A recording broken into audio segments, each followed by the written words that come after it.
feature presentation. He'll be fine on the mountain.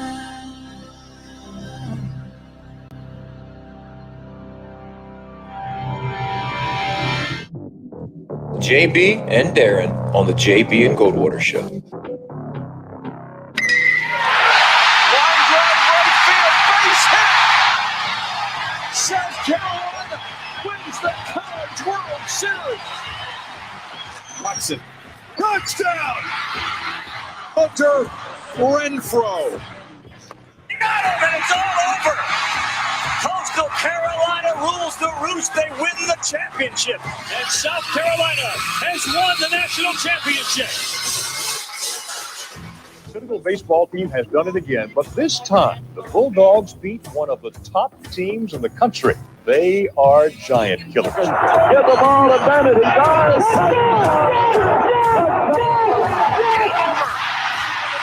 Gamecocks are in the Final Four. Again. Oh. All right, greetings and a good Monday afternoon, and welcome aboard the JB and Goldwater Show, live, loud, and online, and driven by our friends and yours at Stokes Volkswagen. Find them at stokesvw.com. Find us on the all-new JB and Goldwater app. That's free. It's available in your Google store or your Apple store, and you can download that and get our show daily, video or audio. And you can also have access to the JB and Goldwater season ticket, which is right in there as well. That's also at jbandgoldwatershow.com. If you're watching, look to the right of your screen. That's Darren Goldwater. To the left is me. I'm Jamie. We're here till 2 o'clock this afternoon.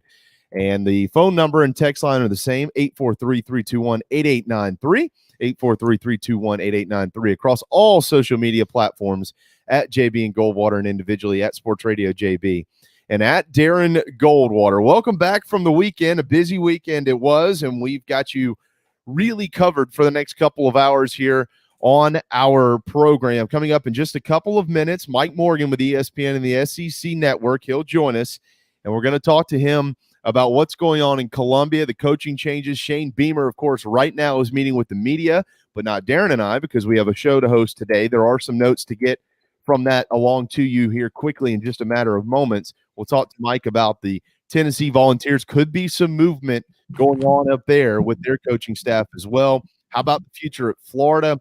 The national championship, of course, set to be played tonight. We're going to talk to Mike about that. Some hoops to get in there as well. We do have Brendan Gulick and Roger Hoover joining us together at 12:30 today. Brendan with BuckeyesNowSI.com. Roger Hoover with the Alabama Radio Network, or the Crimson Tide Radio Network. They're going to join us both at the same time at 12:35, live from Miami, the site of the national championship. So you'll get a good look at both sidelines, the Buckeyes and the Tide tonight, as they clash, and whomever wins will be crowned national champion. Wes Mitchell won today, a deep dive into what's going on in Columbia, and expecting some news shortly, I would say, out of South Carolina to finally round out that coaching staff. We do have NFL wildcard weekend. It's been a pretty good time up there in the state of Ohio. How about those Browns? We'll get to all that a little bit later on as well. Got some more hoops. Women played yesterday, the South Carolina women, and things like that. So it's a busy day here on our program. Darren Goldwater, good afternoon. Good afternoon, man. I'm feeling good about myself because I've decided that I am now an expert chef. I make the best wings in town. I make a fantastic steak that produced last night as well. So I'm feeling good, like rejuvenated, good. Very, very good. Yeah. Very good. Very good. I actually did stuffed pimento cheeseburgers last night on the smoker.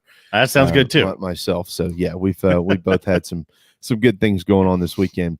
All right, going to get Mike Morgan in here in just a second. Real quick though, from Shane Beamer, who has been meeting with the media. A couple of interesting comments here. They're going to wait to see what they do with Clayton White, is what position group he will actually coach based on their next hire. The next hire seems to be leaning in the direction of Torian Gray, who's left the Florida program. Could be landing in Columbia, but we'll see what happens there. He did say Marcus Satterfield was not any type of fallback plan. He's been trying to find a way to get him to Columbia for quite some time, and this is how it's worked out. So he also said he spoke with Joe Brady and Matt Rule. They said he's ready, And what they're going to try to do is implement some of that Panthers Joe Brady style of offense with what they've done at Oklahoma. If that works out, I think Carolina down the road could be in pretty good hands. National championship. Book it. We'll see how that works. But that's what he said. He was asked about Mike Bobo, and he said that he wishes him the best of luck and that Mike was he wishes him well. That's what he said. So I don't know that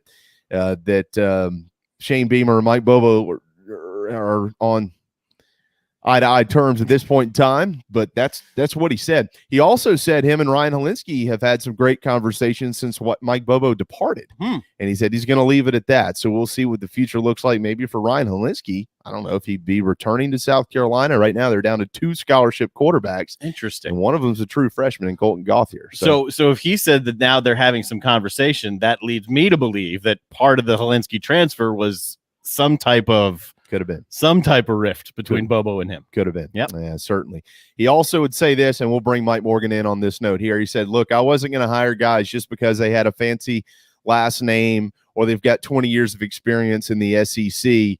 I wanted to hire guys who want to be here, and that appears to be what Shane Beamer has done. And Mike Morgan always wants to be here as well, and that's why he always accepts our invitation to join us on the JB and Goldwater show, and he does today on a Monday afternoon. Hello, Mike.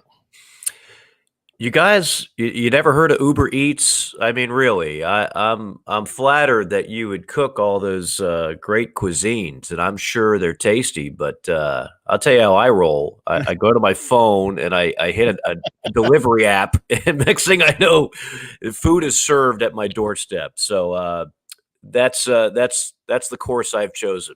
I'm still I'm a big fan of that as well. But I mean, I got this air fryer now that has changed my world. Oh, an air fryer. Okay, yeah. So then we're going fried turkey on Thanksgiving.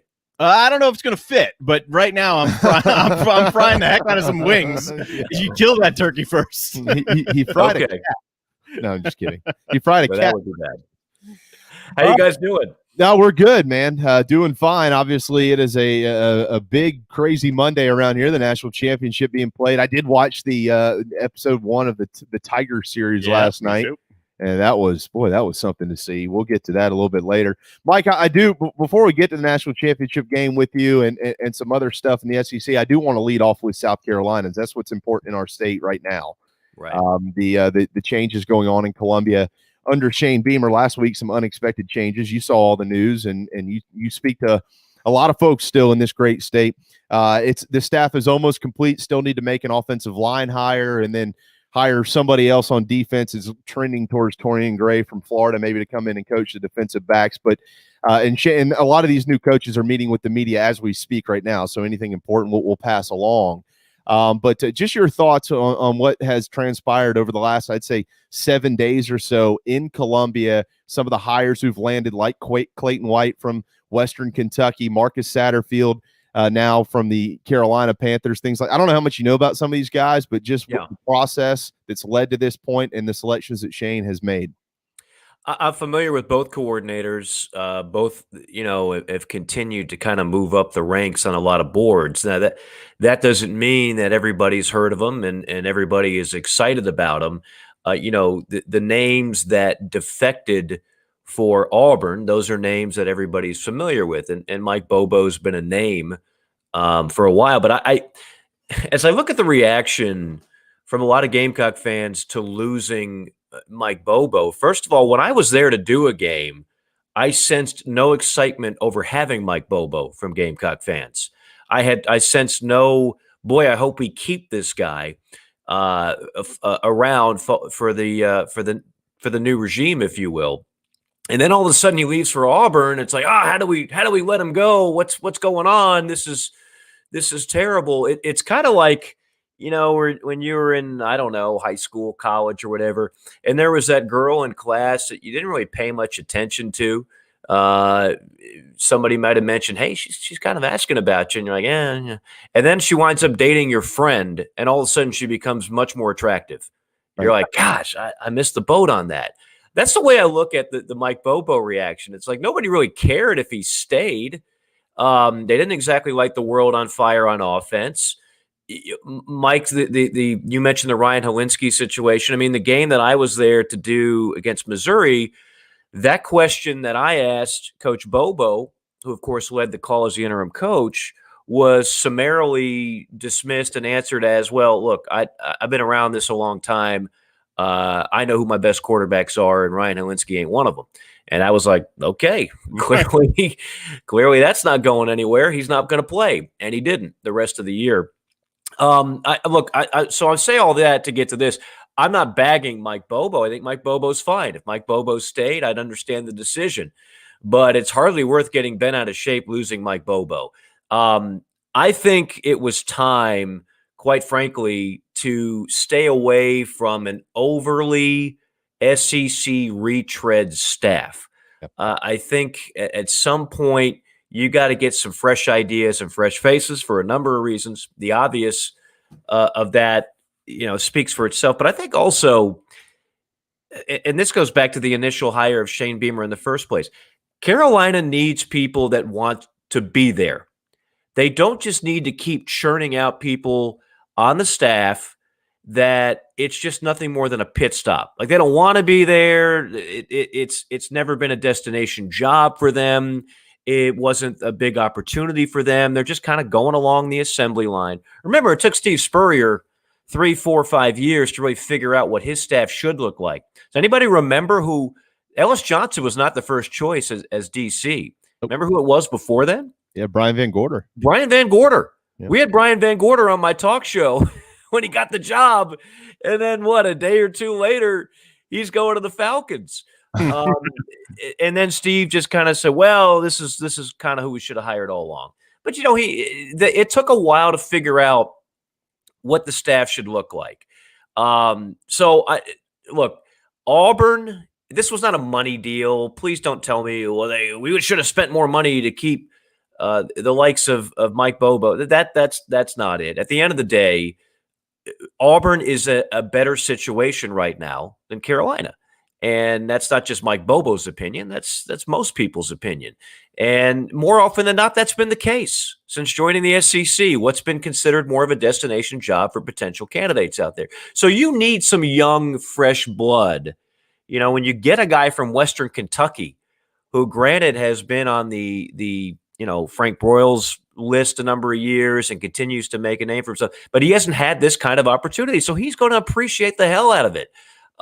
He's hungry. He's ready to make waves. And he's not just a guy who's bounced around at 5 other SEC schools. I'm not saying you don't have any of those guys. Like, for example, Tracy Rocker, he's a recruiting gem wherever he's been. You got to have some people that have some SEC ties. And obviously Shane Beamer is one of those. But to get all upset about the way the staffing hiring has been thus far, I don't get it. I think all the moves that have been made have made sense. I'm sure somebody out there expected some slam dunk coordinator hire, whatever that might be. In this day and age, that just means a big name. But I think that he's compiling a staff that works for him. And at the end of the day, that's really all that matters. I agree with you. What do you make of this comment here? He was asked about Mike Bobo, and he said, "I have nothing but we wish him well." That's what he said about Mike Bobo today. Right. From Shane Beamer.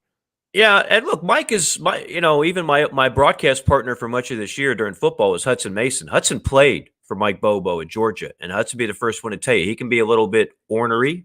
Mike is he doesn't really defer to anybody, so to speak. He's kind of his own guy. So not always necessarily easy to deal with, perhaps, as a head coach. And I'm sure there was a little bit of, hey, I retained you when a lot of people said we can do better, and now you're bolting on me to take the Auburn job. I'm sure there's a little bit of that in the back of his mind. By the same token, I don't really see it as a loss. And I was kind of struggling to figure out how Mike Bobo's offense fits into what Shane Beamer wants to do, which is similar to what Lincoln Riley did at Oklahoma. Because Mike Bobo's offense and Lincoln Riley's offense are not exactly the same thing. What Mike Bobo did going back to his days at Georgia, going back to his days as a head coach at Colorado State, and going back to his days at South Carolina is nothing like what we saw in Norman, Oklahoma the last few years. So perhaps this is a better fit, even though you lose some valuable experience and ties to the league. you might make up for that in the fact that it's a guy that's a better fit to what you want to do philosophically and scheme-wise. And the fact that when Bobo left, it took, a couple of hours until Satterfield was locked down or at least announced we knew that it was going to be Satterfield. I mean, the fact that that happened so quickly gives you the sense that Beamer is, at the very least, comfortable with Satterfield and had him high on his list anyway. No question. No question. I put it to you this way, guys. If Mike Bobo wasn't already in Columbia, I have a feeling Satterfield would have been ahead of him on the depth chart anyway, right? But Mike Bobo's already there. He already knows the personnel. And Mike Bobo certainly doesn't have to apologize for his background and experience. So it might have been the smoother transition thing to do to just keep him. But I don't think Mike Bobo was going to be number one on Shane's speed dial, even though they do have a pass together. It had Mike Bobo already been somewhere else, or had he just been laid off somewhere else, the fact that Mike Bobo was already there for the previous season and had served as OC and interim head coach, well, that just made it kind of easier to keep him. But by losing him, you started to see who Shane Beamer really thinks highly of and really was looking at all along as a possibility, as a hire he would make if and when he got that head coaching opportunity, which of course he did in Columbia. Mike Morgan, ESPN, the SEC network. You've probably been hearing his voice a lot lately if you've been watching hoops, because he's been all over it. We'll get to that here in just a moment. Again, still a couple of hires to be made for South Carolina offensive line. Keep an eye on Travell Wharton, former Gamecock, spent a long time in the NFL, actually was an assistant offensive line coach under Sean Elliott back in, I think it was 2015. And since then, he's been with the Washington Redskins as an assistant offensive line coach as well. And keep an eye on Torian Gray to come in and maybe coach the secondary as well. Mike, I do want to just go ahead and move on to the rest of the SEC. There's some stuff going on in Knoxville. We all know it. And as the last few days have come about, we've started to hear more and see more. Jeremy Pruitt, it might be very temporary that he is still the head coach at Tennessee. It was strange to hire a couple of attorneys for an internal investigation about recruiting. Somehow Georgia's been brought into this. I saw a report this morning that maybe it was some kid recruited from like Las Vegas or something. Both teams did, I don't know, something like that. But your thoughts on and what you're hearing up there in Knoxville, does Jeremy Pruitt survive this internal investigation? Is he the coach in 2021? You know, if you would have asked me that question a few weeks ago, I would have said yes. But now I'm really not so sure. Just going by the reports of people that I trust, they seem to believe this is an obvious attempt to be able to fire Jeremy Pruitt with cause and therefore avoid a very expensive buyout. And when you're putting your program on freeze, essentially, you know, it makes it very difficult for a guy like Jeremy Pruitt to instill any confidence in his staff, in the players, in the team, in the fan base. It just kind of feels like he's been left out to dry. So I think this, you know, in the old days when the true national signing day would have been what, in a couple of weeks, right? First week of February, right. Then there'd be complete panic going on. The timetable wouldn't fit this kind of chaos. But the main signing period now has already happened in December, right? So, I mean, yes, there is another signing period coming, and you can certainly gain a few more recruits during that time, but Tennessee might not be in position to do a whole lot during that time frame anyway. So if you're Tennessee, you've already gone through National Signing Day. You've already gone through the recruiting period. There's not a whole lot you can do in this day and age of COVID during this time. You can't go and visit a bunch of different places and do a bunch of different things. So if the wheels are in motion, you can do this. I mean, if you're getting so much flack from your fan base about Jeremy Pruitt, then it can be done. Now, point B to that, of course, is the shiny nickel that apparently every SEC fan base is convinced that they need to have is Hugh Freeze. Hugh Freeze, it's not a coincidence to me, has not really been a finalist for any job opening this year. And it's not based on ability. I think there are still, the more you dig into that closet, the more skeletons you will find. We feel like we know everything because we know a lot about Hugh Freeze's transgressions. And by no means am I not a Hugh Freeze deserves another shot. I think he does, and I think he'll get one, but I don't know if it's this year. So Tennessee fans might be thinking, okay, they've got the lit torches, and let's get Pruitt out of there. They might be disappointed that they don't get Hugh Freeze. So then the question becomes, is it the same list of guys left over? Do you go to Louisiana and you go to Billy Napier, who always seems to be lukewarm on particular jobs? And I don't even know how much that would excite the fan base anyway. I don't know. Is it Chadwell? I mean, what's out there now? If you don't get Hugh Freeze, what is out there now that is going to really invigorate the Tennessee fan base to where they're all pumped up about this move? Or do you just kind of lay in wait for another season and then go there? I don't know. But to answer your question, it would not surprise me at all at this point if a move is made, because this is no longer like internet message board, Twitter speculation. This is some serious stuff that's going down over there. It is. It's interesting how it's all unfolding. I mean, Hugh Freeze and Phil Fulmer have a history, and it's not really a good one. Yep. So that is something that people need to consider in this as well. Mm-hmm. And then, you mentioned Billy Napier. I mean, just last week, Brandon Marcello, who I really respect with 24/7 Sports, put out a column about Billy Napier and his, I don't know what spin classes his team has taken, but a lot of what was in there just actually isn't true, Mike. I mean, there was references to, they don't have the means to do exactly what he wants at places like Auburn and South Carolina. Look, first of all, he wasn't offered at South Carolina. I know. That's been reported 5 times incorrectly by national reporters now. Right. I don't understand how this is continuing to get misconstrued. And then, okay, if you want to go down that road, okay, South Carolina doesn't have, all right, you can get some people to buy that. You really think people are going to buy that Auburn doesn't have the resources that he needs to build his program? Give me a break. Yeah. They got millions stashed in the ground over on the plains. You know that. I don't know. They got blank checks over there on the plains. Right. So what's he waiting on? What I don't understand.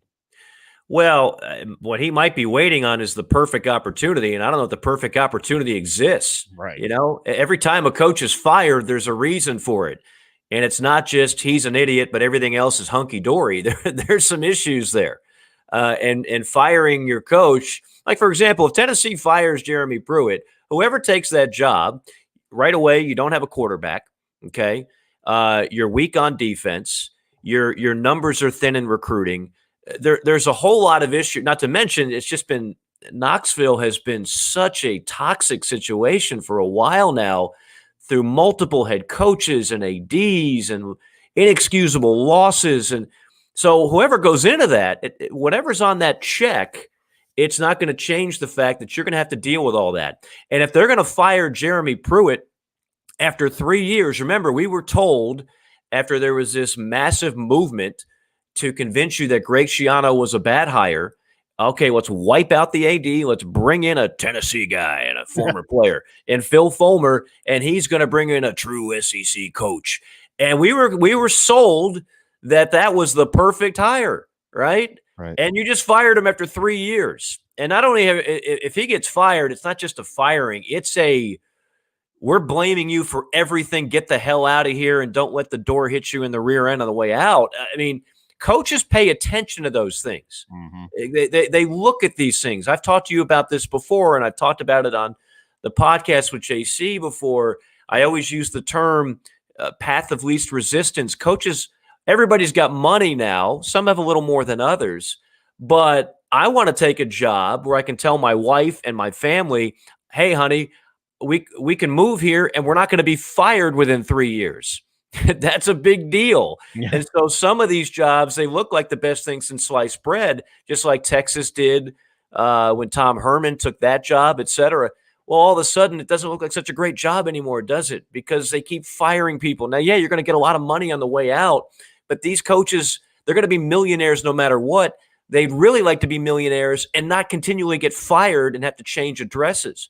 And right now, the way Knoxville looks, whoever gets that job, if there is an opening, you could very well be next in line. They could put yet another ex-coach on the payroll as they continue to just churn them and burn them over there. So there's a lot of things about that situation that are just not clean. It's not your typical, well, this didn't work out. He didn't win enough games, so he got fired. I mean, that's essentially what happened to Will Muschamp at South Carolina, right?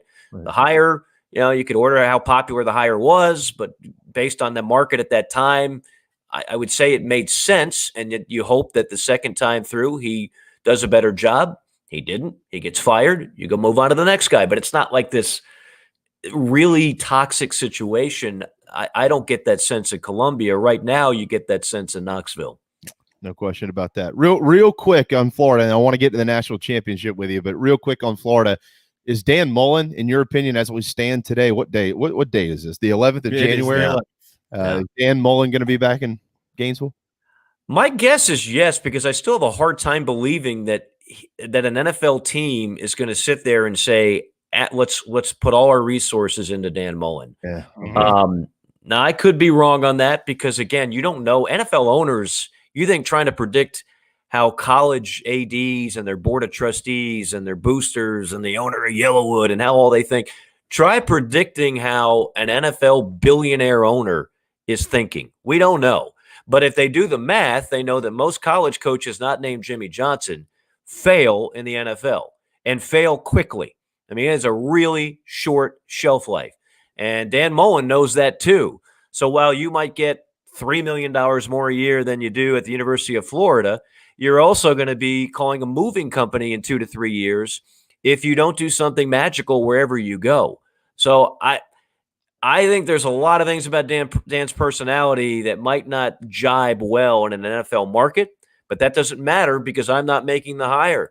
All it takes is some eccentric billionaire that says, yeah, he's kind of different, he's flashy, and we know one thing, he can call plays. Let's give him a shot. And if that happens, all these guys love being courted. Spurrier went down that road. Saban went down that road. Who's to say Dan Mullen wouldn't go down that road? So if he's offered and they throw a boatload of money at him, anything is possible. But if on January the 11th, my guess would be Dan Mullen will be in Gainesville next year. Man, if he goes to the NFL and he gets fired, who cares? He'll still get a job in college. He'll be able to come back and get another one. He will, although I don't know if it'll be, Dan is not for everybody. Yeah, no. I don't know if he's, going right to a situation like the University of Florida, where already in a couple of years, he's won an Eastern Division title. He's put together a top 10 recruiting class. Like, they're set to be successful now for a while, much more than the previous couple coaches. He goes to the NFL, he bombs. Again, he's going to make a bunch of money no matter what. But when he comes back, the jobs that are waiting for him might not be quite as glamorous.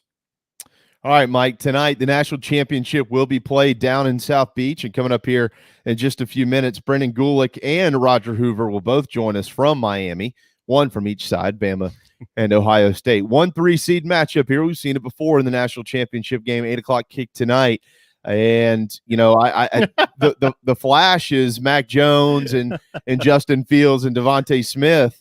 I mean, obviously Najee Harris and Trey Sermon are something to crow about. These are two of the best tailbacks in football. Everybody, though, is going to talk about the Heisman Trophy winner and things like that, how many yards are going to be thrown and points are scored. Mike, I got a feeling whoever runs the football better, whether it's Sermon, who's been trending as the best tailback in college football the last few games, either him or Najee Harris, whoever runs the football better tonight is probably going to win the game. Yeah, I'll be very curious to see. You go back to that Clemson game against Ohio State, and something happened that I did not envision happening. Clemson got mauled on the line of scrimmage. Yeah. Ohio State's offense, with all due respect to Sermon, he's a good back, but he was gobbling up 4 yards before contact. I mean, Clemson's defensive line got pushed around. Clemson's offensive line got pushed around to the point every time Trevor Lawrence got the snap, it felt like on a 4-man rush, somebody was in his face and knocking him down the moment he tried to throw the football. So that surprised me. It'll surprise me even more if they do that against Alabama. I don't think Ohio State's offensive line is going to be able to control and dictate the way they did in that semifinal game. And if they don't do that, The question becomes, which Justin Fields are we going to see? The one that was magnificent, courageous, top 10 pick in the NFL draft worthy, looked like a Heisman Trophy winner in that game against Clemson? Or is he the guy against Northwestern that was completely held in check and bottled up, much as he was in a couple of other Big Ten games where he did not exactly shine? I think the answer is somewhere in between. I think Sermon is really good, but I think it's somewhere in between what you saw against Clemson and some other games. So I think we got a shootout, and I just keep coming back to this. Who is going to stop Alabama other than themselves? No, they are going to score on virtually every possession. You might see their punter twice tops. They don't turn the ball over much. Mac Jones doesn't make mistakes. They're not a fumbling team. So Alabama is going to get theirs, so to speak. And can Ohio State match them in a high-scoring game? I don't think so. I'm going Alabama. It's been a couple of years since we've had a really close championship game. That was the Bama-Georgia game, the Tua game. Right. In 2018, and prior to that, Clemson, of course, the Watson-Renfro game, and then you had Bama over Clemson 45-40, I think, in 2016. The last couple of years, it just hasn't been that close. You anticipate this one closer, though? I do. Yeah. I do. Hopefully I wasn't misleading with that comment. I was telling you all the things that Ohio State is not going to be able to do the way they did against Clemson, but make no mistake about it. Ohio State's legit, okay? They're the SEC franchise of the North, if you will. They are the Alabama of the North. And I mentioned that offensive line. I mean, their most highest rated recruit is out of Bradenton, Florida, the starting right tackle. I got another kid, I think, who's from Georgia on that O-line. They recruit nationally. So remember the old days? Ohio State's got a lot of thick ankles. They're big, but they're too slow. Those days are done. They got plenty of speed on both sides of the ball. There's not a true weakness on this Ohio State team. So I think it's going to be a competitive game, a good game. I think college football needs to end on a high note on what has been a tough season. Forget about COVID for a minute. It's the fact that we still have the same amount of predictability every year where we pretty much know who's going to be participating in the playoff. I don't think that's good for the sport. So we need a good championship game to at least put a positive period on the end of the sentence. High scoring, or I know the over-under in this thing is 75. I'm hard-pressed to go below that. I think these defenses will both actually show up and play better than what people are thinking. Yeah, I would take the under if I was betting, but I still think it's going to be high scoring. Yeah. I'd be shocked if the winner is not, at least 35. The last few title games, that's what we see. We've seen high scoring games. But that's the thing is like that high, like what Mike says, 30, if it's 35-30 or something, although that seems high scoring in today's standard of football, it's not. I mean, that's just normal. No, not at all. Yeah. That's not that high scoring. But overall, I think when we think it's hard to say a 35-30 game was a great defensive performance for anybody, right? Right. So it's not really high scoring in today's day and age, but it certainly isn't a game where we're going to look back and say, boy, that defense was dominating. So yeah, I think the winner gets at least 35.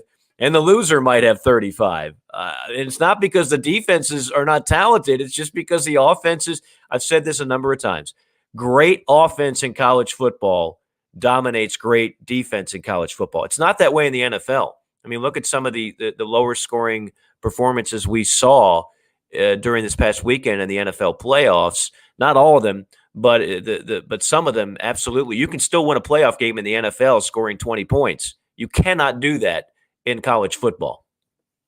Great point. The only two times this year that Alabama has given up over 30. They gave up actually over 40 in those games. Ole Miss and Florida, yeah. Both of them dynamic offenses. Ohio State's is very similar. And remember, Bama scores about 50 points a game. So if you hold them to 35, you've done a pretty good job.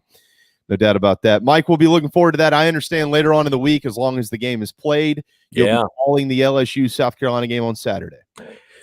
I was going to have the South Carolina Ole Miss game, and then we found out COVID, and then because Missouri had COVID, we wound up having Ole Miss LSU.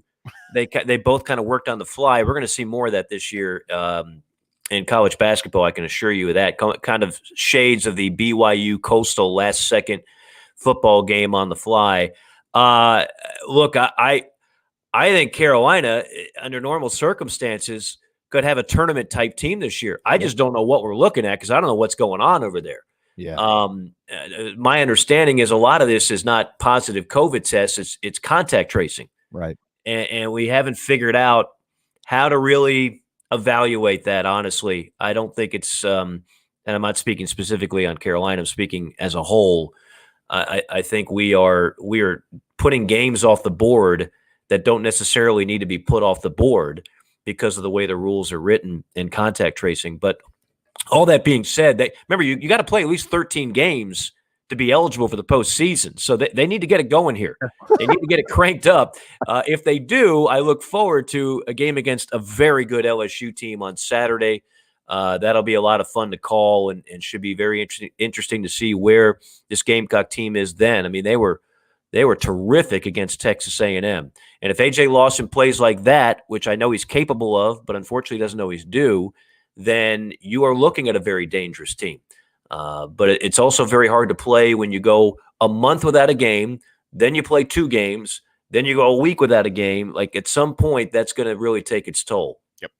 8:30 Saturday night. Hopefully we'll be able to listen to you on the call there, Mike, down in Baton Rouge on the SEC network. Gamecocks have only played 5 games. That's the least amount of games this year played by any team in the Southeastern Conference. On that note, we got to let you run, my friend. Our next trip is to Miami to get Brendan Gulick and Roger Hoover in here. But as always, we appreciate your time and love hearing you and seeing you on the television screen, my friend. Thank you so much. Same here. Happy New Year. Tell Roger I said hello. I actually did a lengthy interview with his broadcast spotlight this segment, which was a lot of fun. He does great work over there. And again, for your New Year's resolution, save a couple of grand, get yourself a new mortgage. That name at the bottom of your screen with that phone number, Stuart Wingo, Ameris Mortgage, 803-319-1777. I've used him 4 times over the years. I've never been disappointed. He is the king of saving you thousands on mortgages in the state of South Carolina and beyond. Give him a shout today. You will be glad you did. Yeah, nice. all of our futures are a little uncertain right now, so save money where you can. Saving money is a good thing. Very true. Very true. Thank you, Mike. Have a wonderful week, my friend. See you guys. There you go, Mike. Of course, that segment brought to you by Stuart Wingo, as he just mentioned. 803-319-1777. He is the best. So is Mike, and so are these guys. Brendan Gulick, Roger Hoover, 2 minutes away right here on the JB and Goldwater Show. Is your old car really scary? Does it look dreadful or smell awful? Don't be frightened. There's never been a better time to trade in your spooky old car. Stokes Volkswagen just received a new shipment of the VW Atlas and VW Crossport. But here's what makes that even sweeter. Every new Atlas and Crossport is $3,000 off MSRP. Plus, every 2020 Volkswagen is available with 0% financing. That's right. You get both the huge discount and 0% financing. So if you want to play trick or treat at other dealerships, that's okay. Come see us at Stokes Volkswagen on Ashley Phosphate or visit stokesvw.com. Peace and love at Stokes VW.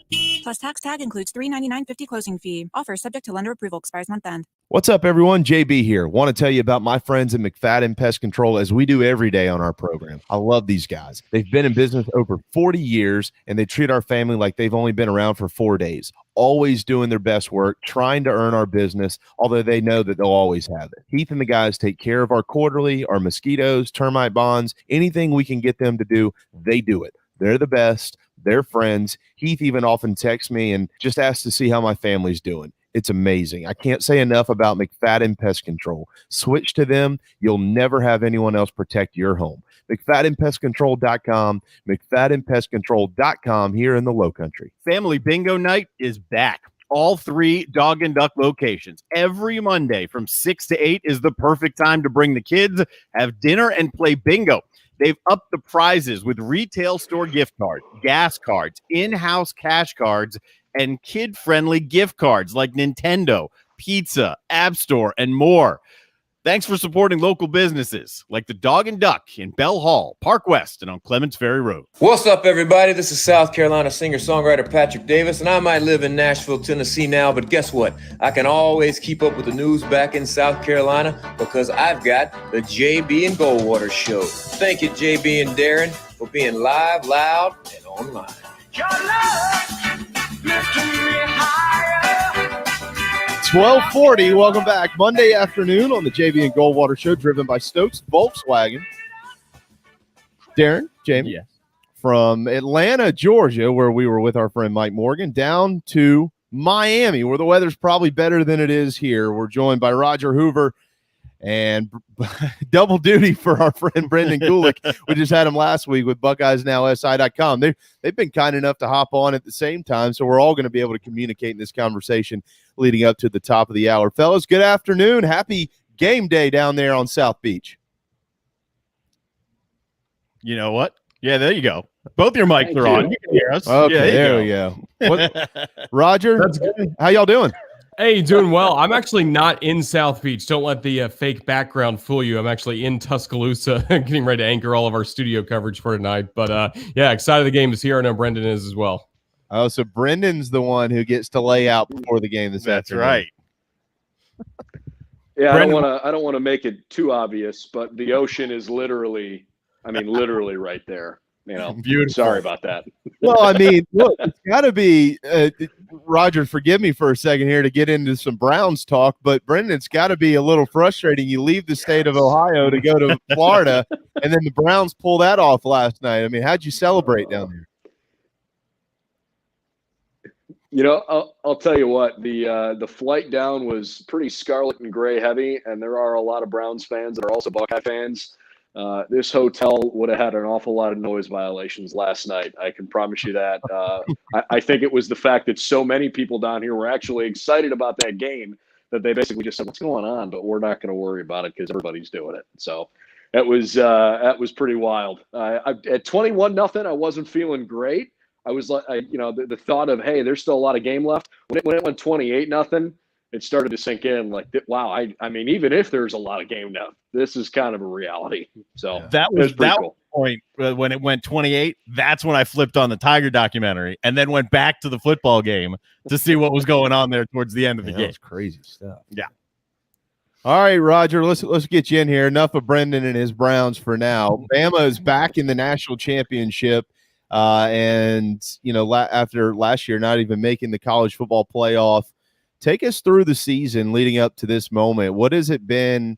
What has the feeling been like in that locker room? I mean, even from preseason, as long of a preseason it was with COVID, what were the conversations like in the Alabama football program? Was there? It's hard to believe that Alabama would have a chip on their shoulder for anything, but it certainly appeared throughout the year that they did.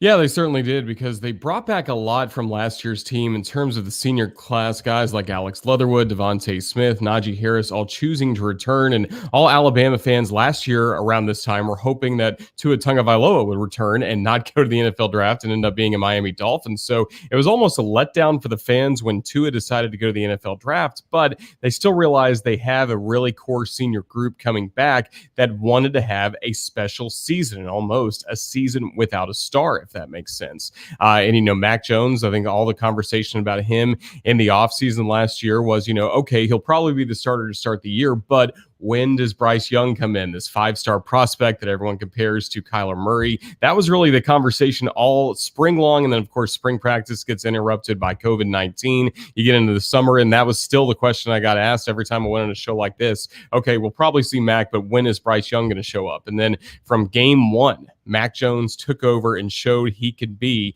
a great quarterback for the Crimson Tide and put up really historic numbers that no Alabama quarterback has been able to do, even with as great as Tua just was right before him.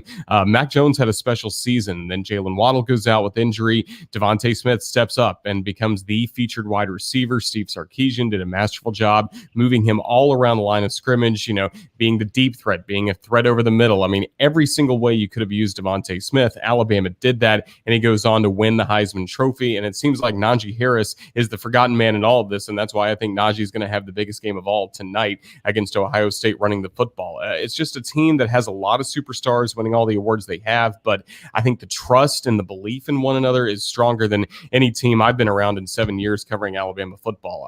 These guys have a genuine love for each other, and I think that's been born out of this pandemic. I think the fact that they did have to go through a very different type summer than they've ever had before. They're having to get tested each and every day. Alabama is one of the few programs that test for COVID each and every single day. So with that, it's a very disciplined team, and even with the injuries they've had throughout the season, they've been able to really prosper and play well when it matters most, and I think everyone's really excited for tonight.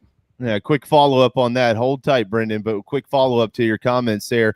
Do you have an update on Jalen Waddle? What a fascinating conversation this has been for the last week. You got the Heisman Trophy winner at wide receiver, Devontae Smith, and everybody wants to know what's going on with Jalen Waddle.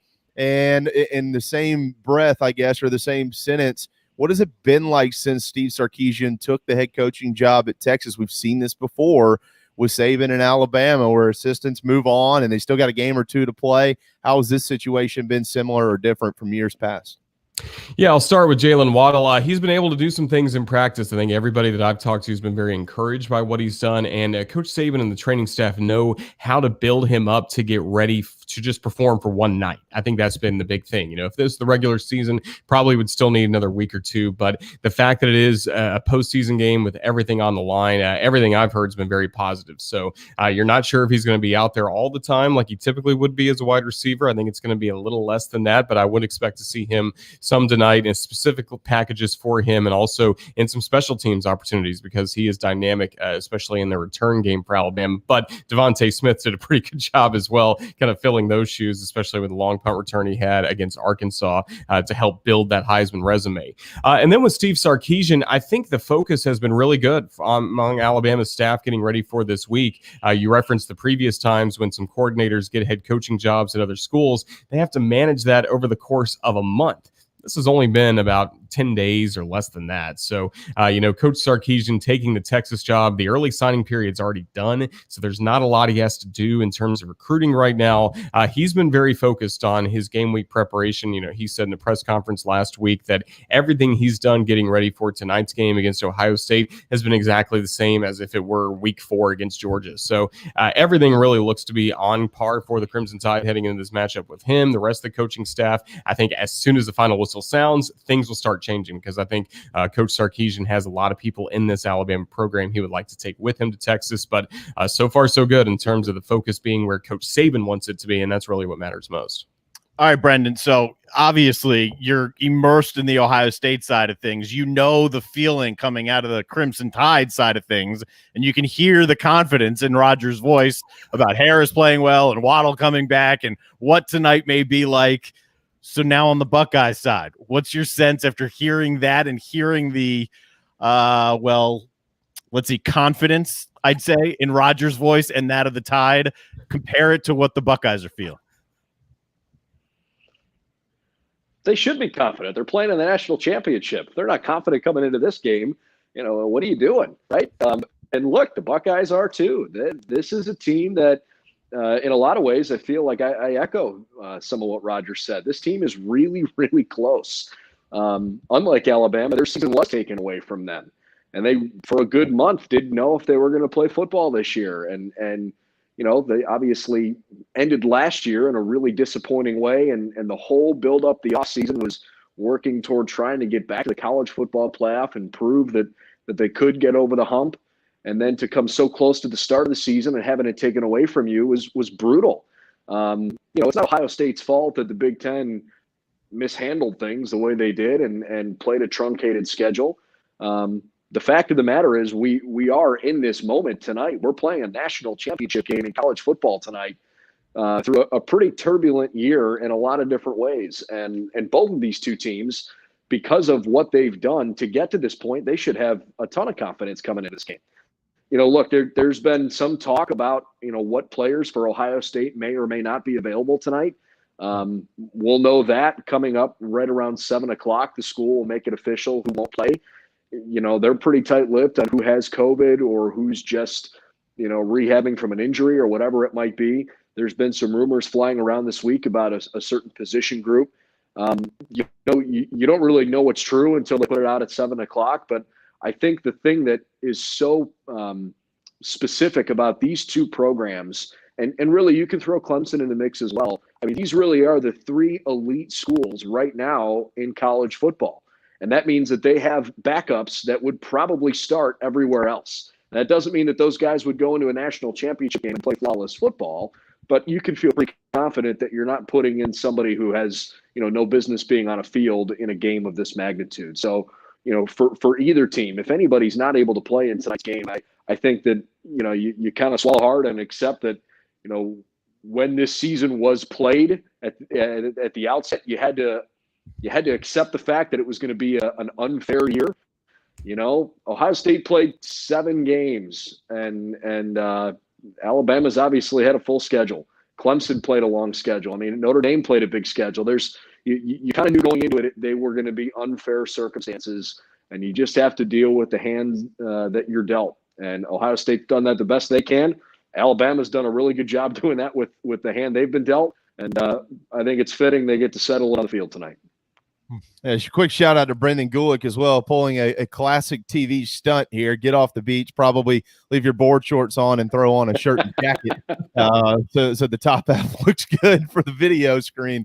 So historically in the Southeastern Conference, Brendan, and obviously Roger knows this because he covers this year in, year out with the Tide, but if you're able to make it through the gauntlet, that is the SEC schedule and whatever else is there, you get into the SEC championship game, you're able to win that and move on into the college football playoff, advance to the championship, you feel very comfortable that your season has prepared you for this moment. Does Ohio State feel that way? I mean, they went through only a 6-game schedule this year. The Big Ten seemed to be down. My friend here, Darren Goldwater, is a Big Ten guy. Was down. It just wasn't a good year for a multitude of reasons in the league. And then when you look at the results, the teams that they beat to advance to where they are now, obviously the biggest win being Clemson, but how do they feel as prepared as an Alabama could be going through what they did, as opposed to, Ohio State only playing 7 games, the most recently, of course, though, being Clemson? It's a totally fair question. I think they are only focused on what's going on inside their locker room. And the fact is they've had to win games in different ways this year. They've had to have Justin Fields, go crazy. They've needed Trey Sermon to put the team on his back and run them to a Big Ten championship.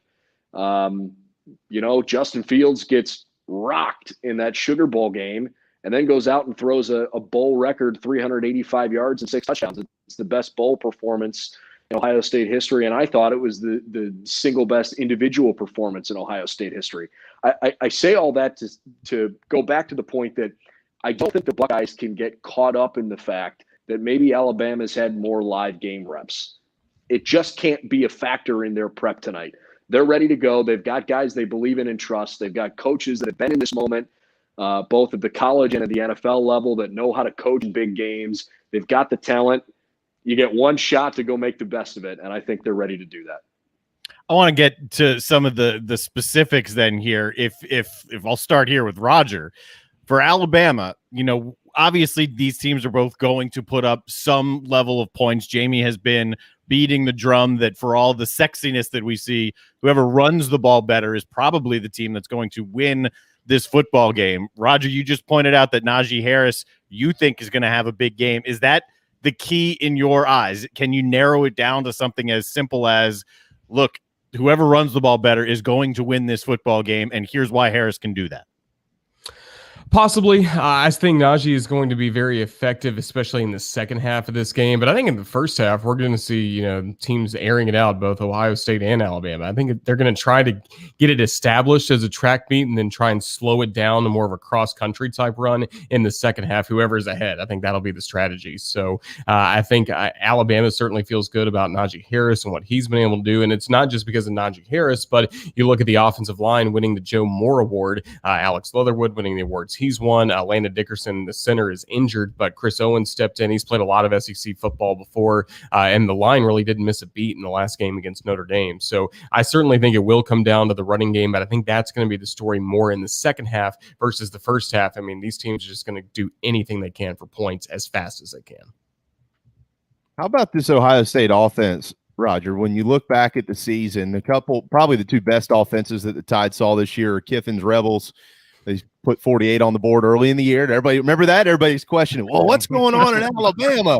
And we're like, well, they still won by 15 points. And there's a late score. They still won by 15.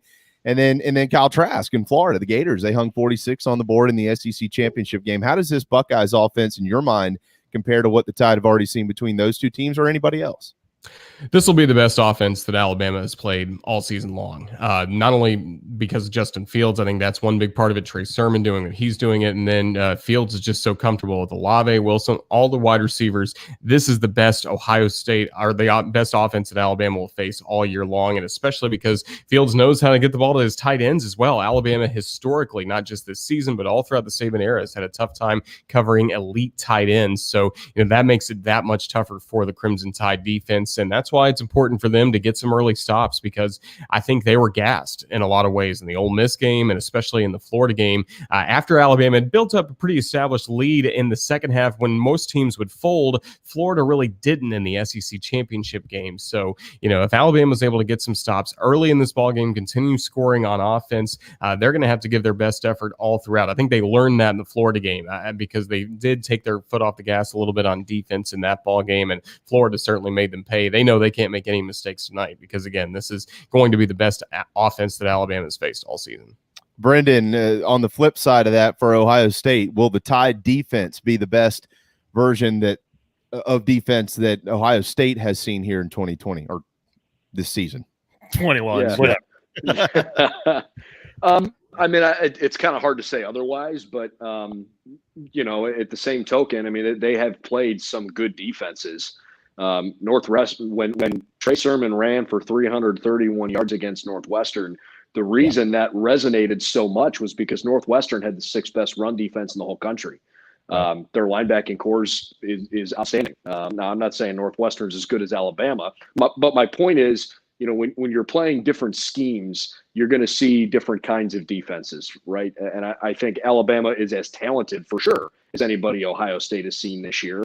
You could argue that there was some insanely high talent on the Clemson defense last week. I don't know any college football coach in the country that wouldn't want James Kelsey to be their linebacker. That kid is everything you want in a linebacker. And they have some incredibly good talent too. So yeah, the Buckeyes know they're going to play against a team that, there's really not a whole lot of margin for error. If you make mistakes tonight, you're probably going to get beat.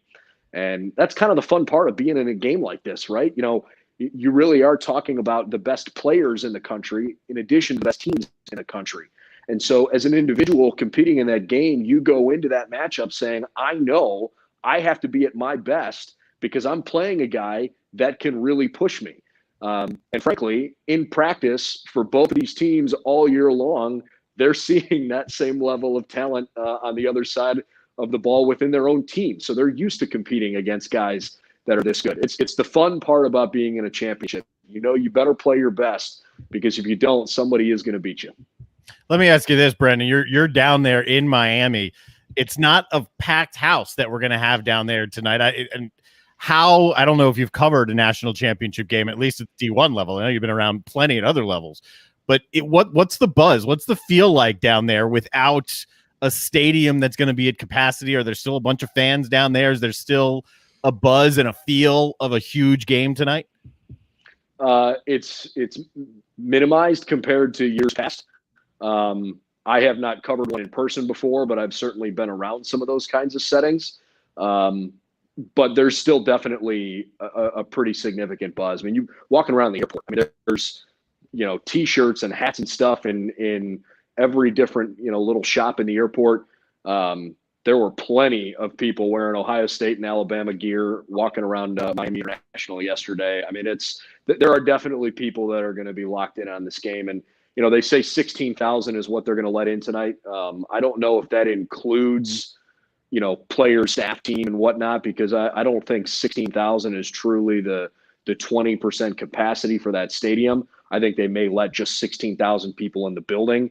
But I know for sure that each team had 3,750 tickets available. It's basically six per player and coach to give to their family and friends. And the rest of the tickets were basically available on essentially the secondary market, where they went for basically the kind of money JB makes. We got to make sure that next time I'm going to come to him and ask him for tickets. Yeah, free. Right. Tickets are free. Okay. Final question here, and we'll let you boys run back to your real jobs, what you actually have to do to cover this sucker here. everybody, the over-under in this game is 75. Most folks out there are predicting. We spoke with one of our Vegas guys on Friday. There's going to be a bunch of scoring in this game. But what is a bunch of scoring? Hasn't that been redefined over the last few years in college football? We know these offenses, they can both score a lot of points. I'll start with you, Roger. Do you anticipate this thing being up there, both teams in the 40s, 50s, something like that? Or is this more of a, hey, look, there's going to be some stops defensively and maybe a little bit lower scoring than people think type ball game? I think it's going to be higher scoring. I think it is going to be a 50s or 40s type game because, again, when Alabama has been challenged this year, it's kind of had to be that type of game. It has, to be a lot of points against this defense and has to be to the point where this Alabama offense is scoring quickly. So I definitely think it's going to be probably somewhere in the range of, 56, 51, something like that. I think it's going to be a historic national championship game. Holy moly. Brendan, your thoughts?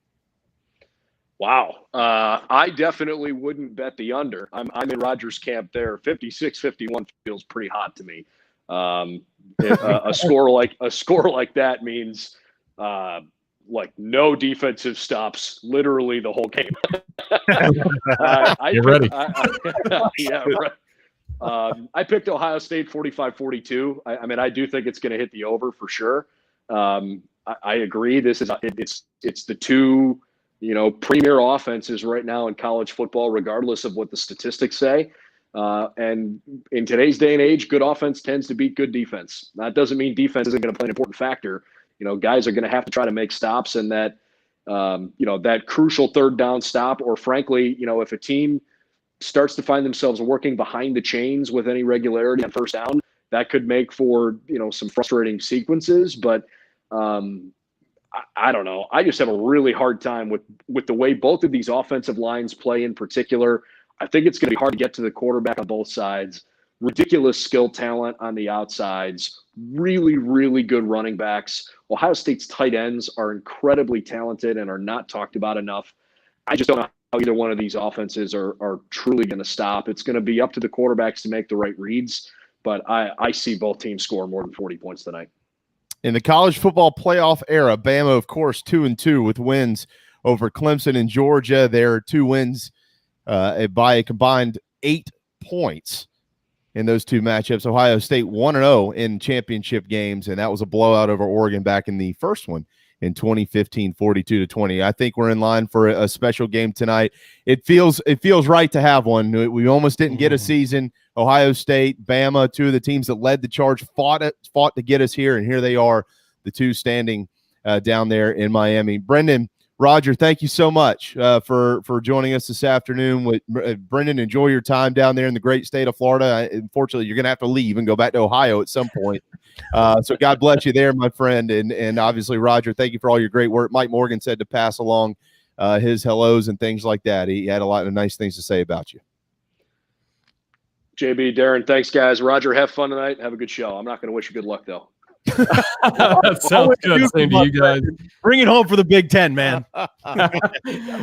Thank you guys in the Low Country for having me on. That's where I'm going to retire, is down where you guys are eventually. But thank you guys so much for it. It's been a blast today. Everyone else is moving here. You may as well too. Well, look, I'm going to it. So my wife still lives in Greenville, South Carolina. So we've made it down to the Low Country a lot so far over the last summer. But that's where I want to be eventually. Look, I feel like I've become friends with Brendan over the last year or so because he's joined us a couple of times on our show. So I'll take the shot at him quickly here. They are much kinder to folks retiring here from the state of Alabama than those from Ohio. So you'll be welcomed with open arms, okay? That's okay. Your Ohio tourism division in Hilton Head in particular is booming. So be careful what you say about the Buckeyes. That it is. Hey, happy game day, fellas. Thank you so much. Enjoy the ball game. We'll talk, guys. Thank you all. All right, take care. See you. All right, Roger Hoover. From Tuscaloosa, Alabama, Brendan Gulick down there in Miami as well. Good stuff, as always. All right, it is time for a timeout. When we return, another guest. Back to Columbia we go. That is where Wes Mitchell will join us from Gamecock Central. All the news today, all the press conferences ongoing with Carolina football. A couple of interesting comments from Shane Beamer and some of these assistant coaches, and we'll take a peek at what could still be to come to round out this coaching staff for Carolina football, so hang tight. Final hour on the JB and Goldwater Show, protected by McFadden Pest Control, is up next.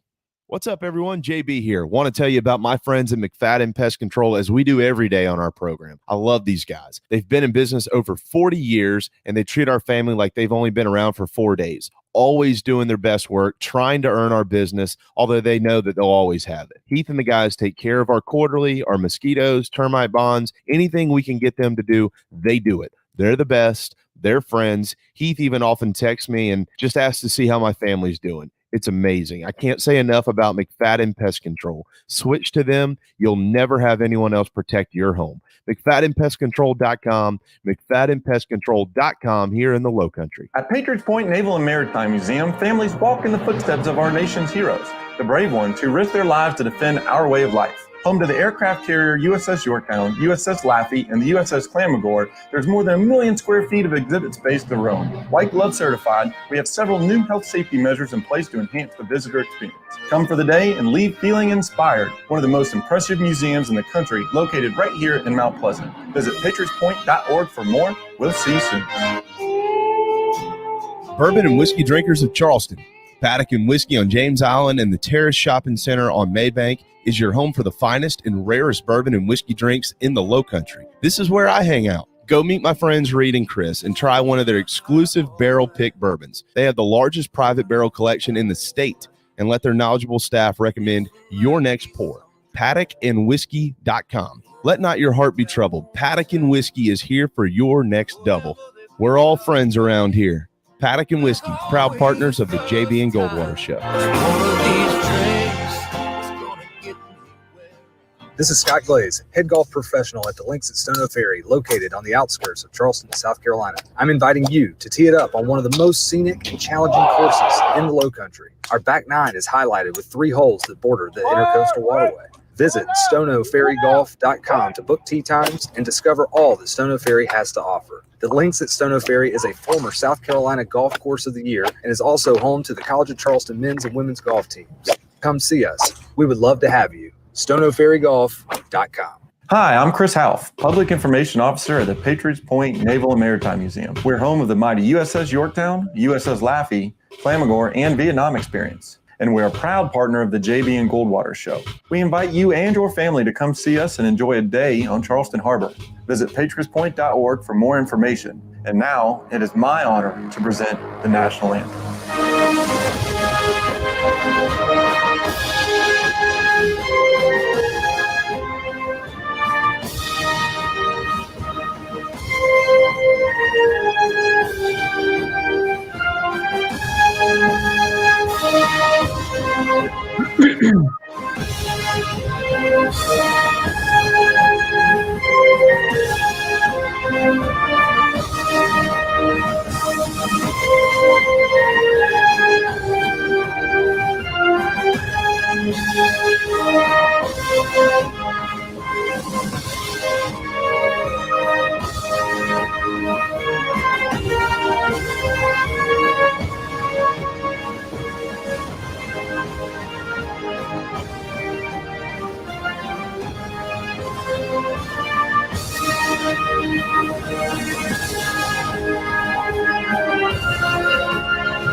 Live, loud, and online.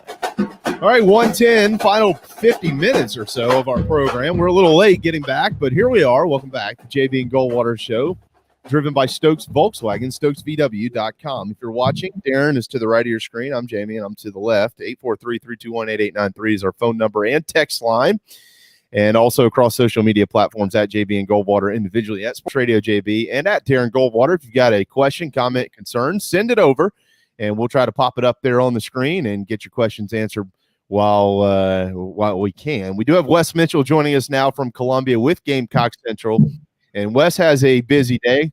Kind of been a busy month for Wes Mitchell, as a matter of fact. Happy New Year, my friend. I know that we spoke last week, and last week this staff was close to complete, and then it kind of fell apart, and now it's close to complete again. And I'll say this, man, I know you've got Gamecock or GC Live coming up at 2:00, and you and Chris are probably going to take a deep dive into much of what we're going to talk about here over the next 20 or 25 minutes.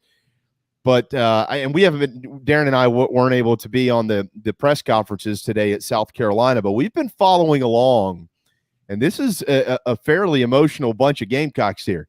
Justin Stepp echoed a lot of what Shane Beamer said when he was hired, his excitement of being in Columbia and being on staff, what it means to him to kind of be home and be a part of this program.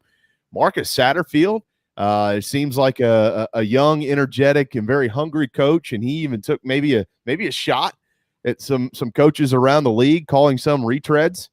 And it seems like Clayton White, incredibly excited to get this opportunity. I know that Beamer referenced there were some others out there who were trying to get him on board as their defensive coordinator. So there's some interesting comments that have been made today in all these PCs up there in Columbia. Yeah, interesting day so far. Different vibe, I feel like, around the press conferences maybe, and some openness, some honesty, I would say. Shane Beamer said the Mike Bobo situation was unique, was the word he used, one of a few different words he used describing that situation. And I would say, and I don't want to just like put words in Shane Beamer's mouth and try to interpret things and stuff like that, but it was very, very obvious, I think, to me and probably everybody watching, that Beamer has put a priority on people that want to be at South Carolina, people that see the South Carolina job as, being a big deal. And I think there's a sense sometimes, guys, from maybe a former SEC guy comes in and maybe he sees South Carolina as a step below some of the other SEC schools. So you don't get that sense from a Clayton White, from a Marcus Satterfield, certainly not from a Justin Stepp. These are guys that want to be here. Certainly you have to have that. You have to be a good coach, obviously. Just, they couldn't go just hire the biggest Gamecock fan from Twitter or something. But if you're a good coach in the first place and you know football and you know ball, I think caring about the place or having, a respect for the place you're at, I think that can be important as well. So I truly believe that wanting to be at South Carolina, loyalty, stuff like that, were maybe some overriding themes, I guess you would say, if I would go back to my days in Miss Hobbs' English class and use a word from back then. I love Miss Hobbs. What a great woman. Taught you well. You're right. And, Shane, look, this doesn't matter anymore. It's time to move on. This staff is almost in place. We're going to get to the rest of the pieces here in just a moment, Wes. But I feel like I'm obligated to ask this question of you to see what your response would be. Shane was asked today about Mike Bobo, and he said, basically, we wish him well. He stopped in his tracks before going any further about Mike. He also referenced that him and Ryan Helinski have texted a couple of times since Mike Bobo's departure as the offensive coordinator for the Plains of Auburn.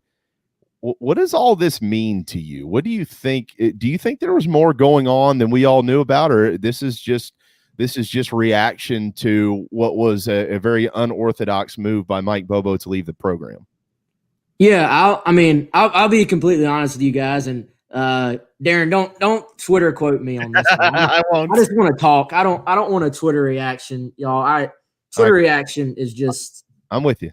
It's insane. So let's just talk. But so guys, everybody has, there's like this side of the story, then there's always the truth to anything that happens, right? But I feel pretty comfortable saying that it went something like this. Shane Beamer, obviously, we all know, wanted to keep Bobo on staff. No coincidence that Will Friend ends up being the hire at offensive line, who obviously very tied in with Mike Bobo. So Mike Bobo was able to bring in his guy, his O-line coach.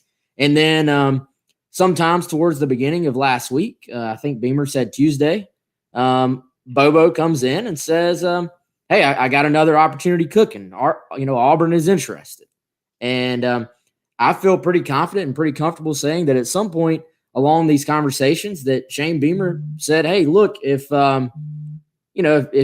you feel more comfortable at Auburn, or if you feel like Auburn is a better opportunity, then you should probably take it. And that's not to an extreme. Like, I'm not saying, I'm not saying Mike Bobo got fired or anything over the top like that. That's not what I'm saying at all. But I do think at some point of that conversation, based on what I've heard from multiple people, that it was basically like, look, we thought you wanted to be here. If you don't want to be here, then you just probably shouldn't be here. So, that's how it went down. And it is what it is.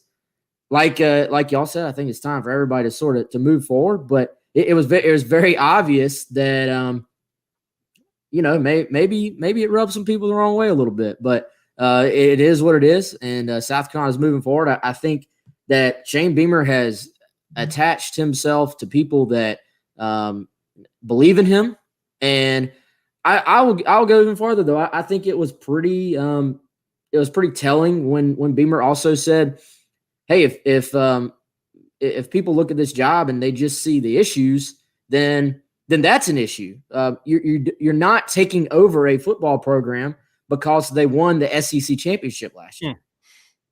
Everybody, it's a 2-8 team this past season. So are there issues? Yes, that's why there's a new coach. So if you think you can fix them, and Beamer thinks you can fix them, then hey, this might be a good fit.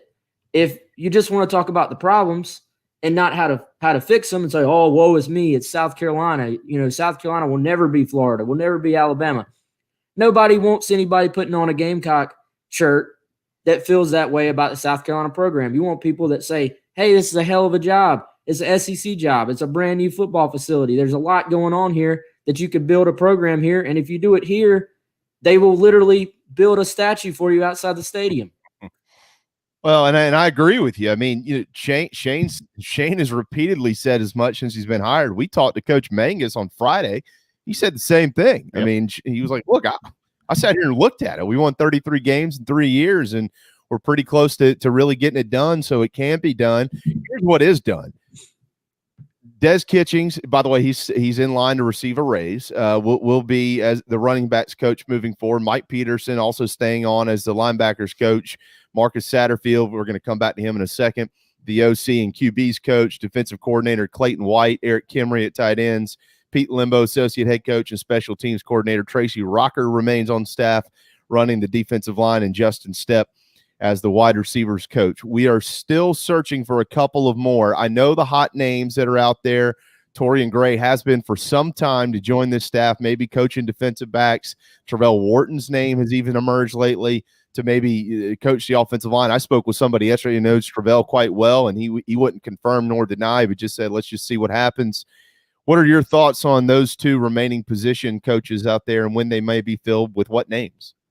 Yeah, I think it's going to be pretty soon, y'all. I mean, I don't know as much on the O-line deals. I think, I've heard Travell Wharton. I think everybody's sort of heard that thrown around out there. Obviously, I would imagine Marcus Satterfield probably has a guy or two that he's, come across or knows well or wants Shane to maybe talk to. So I think that I get the impression that one is maybe a little bit slower, than the DB thing. You look at that. Obviously, Torian Gray's name has been thrown around for quite some time now. Torian Gray, I believe, is interested in the job. I believe South Carolina is interested in him. So there's lots of mutual interest. And I don't even want to say the holdup. That's what I was about to say. The process there has been obviously to get the defensive coordinator in, and then and figure out what to do, what makes the most sense for the final staff structure. As of yesterday, I haven't reported this name yet. There was one other name that we were sort of tracking as a possibility on the defensive side of the ball. But also, with that said, sort of mixing in my opinion plus like combining it with the info, my impression as of last night was that it was probably still heading towards Torian Gray being, most likely. So obviously not reporting that as a fact, not a done deal last I checked, but that seemed to be the vibe there with that final defensive spot. And Luke Day has been named strength coach at South Carolina. It looks like Byron Gerardo could be coming home as well. We'll keep an eye on Shaq Lawson. Both of them have been in the Volunteers program. Shaq Wilson. What did I say? Lawson. Shaq Lawson. Good Lord. Yeah. Shaq. Sorry about that. Yeah. Shaq Wilson. Shaq Wilson. We're Shaq here Wilson. for, or Shaq he's Wilson. Wilson. Wes is here for. Sorry, Shaq. Correct you. But your thoughts on Luke Day? This is a guy who wasn't really on the radar, at least to folks like us. At least he wasn't on mine. Might have been on yours. But he's going to come from Marshall, and the more I've dug into him, I've seen some YouTube stuff and things of that nature. Your thoughts on this hire? Yeah, great hire. I think honestly, he was not on our radar until probably a couple of hours before it happened. I think Coach Beamer talked to at least a couple of guys in that final probably 24 hours leading up to the actual decision to go with Day. And, we were tracking AJ Artis, a guy at Tennessee that I believe interviewed. He definitely had conversations with Beamer from what I've heard. So we were tracking him. And then I actually got a message from somebody. I don't even remember what night all this happened. Whatever night the strength deal happened, I got a message and they said, hey, look into the guy at Marshall. It's probably happening. So we started looking into that, and it became pretty apparent pretty quickly that this was going to be the hire. And once you dive into it, no surprise why Beamer went this direction. I'll tell you why here in a second. But it was kind of funny seeing the reaction where some people were like, well, wait, who is this? Who is this? And I'm like, guys, name 5 strength coaches off the top of your head around the country anyway. Like, well, I haven't heard of this guy. Well, of course you haven't. Nobody tracks. Who's Southern Cal's strength coach? Can anybody tell me that off the top of their head? Unless there is a direct tie to your school and you're a super dedicated hardcore fan, you may know some of the guys, but not random strength coaches around the country. So the connection here would be Scott Sinclair at Georgia. So all these strength coaches, much like OCs, DCs, head coaches as well, they have their own coaching trees too, right? Guys that they learn under. So Scott Sinclair is the Georgia strength coach right now. He was the Marshall strength coach prior in his career. And Luke Day was there with him as his assistant. So he learned under him. Now, from everything we've heard from the Marshall guys is that the kids there really, really like Luke Day, have responded to Luke Day. He was there under Doc Holliday, who Marshall did not renew his contract. I don't know about that decision, but no kidding. This is a guy that I think from everything I've heard, the kids here at South Carolina, once they get to know him, are really going to like him and really be impressed. He's a sharp guy, and I think it's a nice hire. I think the fans and everybody will be on board with this one, pretty quickly. On Twitter at Wes Mitchell GC. Let me just add this real quick to Wes's point. Yep. I'd say 7 out of 10 fans in the South Carolina fan base. And I bet you this could translate to every other fan base in the country. Didn't even know who their own strength coach was. I can't tell you how many people I had saying to me, well, Johnson, they're replacing that Johnson guy. No, it's Jackson, Paul Jackson. Oh, yeah. Well, who was the strength coach before that? I don't know. Exactly. They don't know. No, they don't. And in today's this Twitterverse world we're living in, if you're still out on Twitter, in this Twitterverse world we're living in here, like if you're not a big name to certain fans, then you don't matter. Like Michael Flint was telling me on the phone the other day, he said, I could care less about the name. Show me the resume. Mm-hmm. That's what I want to see. That's what matters. I reached out to a buddy of mine who played at Marshall as soon as I heard the name. And I said, hey, man, what's your take on Luke Day? And he gave a glowing report back about Luke Day. And, we're hopefully going to have him on the show here this week. But I know the folks at Marshall are thrilled with Day. So, at least that leaves some optimism of, hey, all right, you got a recommendation from a guy in the SEC. You got the fan base who you're with and former players who really think you're doing a good job where you are now. Then, there's your resume. That speaks for itself. Wes, let me ask you about Marcus Satterfield. He's obviously coming to Columbia from Charlotte, but prior to, he's been around a little bit. We kind of went through his offensive numbers on Friday here on our program and what he was able to do in years past at UT Chattanooga and at Temple. Certainly did a nice job with those that Chattanooga offense scored 12 points per game before he arrived, and then they doubled that in his first year in town. And, we listened to Coach Beamer earlier, Coach Beamer and Marcus Satterfield both saying, look, going to try to bring some of what I've learned under Matt Rule and Joe Brady to town and mesh that with what they've done at Oklahoma. Well, when you say things like that, it's hard for the fan base to not go, oh, my God, we're going to go score 60 points a game around here. I'd pump the brakes and let's see what happens first. But how much have you taken a deep dive into what he has done in his career, what he's learned, what his philosophies and tendencies are and things like that, and how they'll be able to mesh that with what Beamer wants to bring with the personnel that they have at South Carolina? I know the personnel is going to change a little bit over the next few months, but just on a basic conversation here in January. Yeah, he was the guy that I haven't had a chance to deep dive yet. He was the guy that I was most sort of just kind of wait and see on. I wanted to dive in and do my own research and see what he was all about. And I think you look, and first of all, I do like that he's coached every position on offense. I think that gives you a certain versatility, maybe a certain vision for what you have to do offensively to be successful that maybe a lot of guys do not have. And, clearly listening to him talk today, clearly a very intelligent guy. I think he knows to an extent what he wants to do with his offense, but I think also it's going to be very dependent on South Carolina's talent, who they're able to add. And, here's the thing, y'all, everybody's multiple these days. That's the biggest buzzword. We want to be multiple. We want to be explosive. We want to have explosive plays. Everybody says this stuff. A lot of people run all the same plays. So the thing is, he's got to be a guy who can put it all together, who can have complementary plays, and ultimately can develop quarterbacks. I think if you look at the college football game, we all know it's offensive centric. We all know the quarterback position. Look at the game tonight. Look at the teams in the Final Four.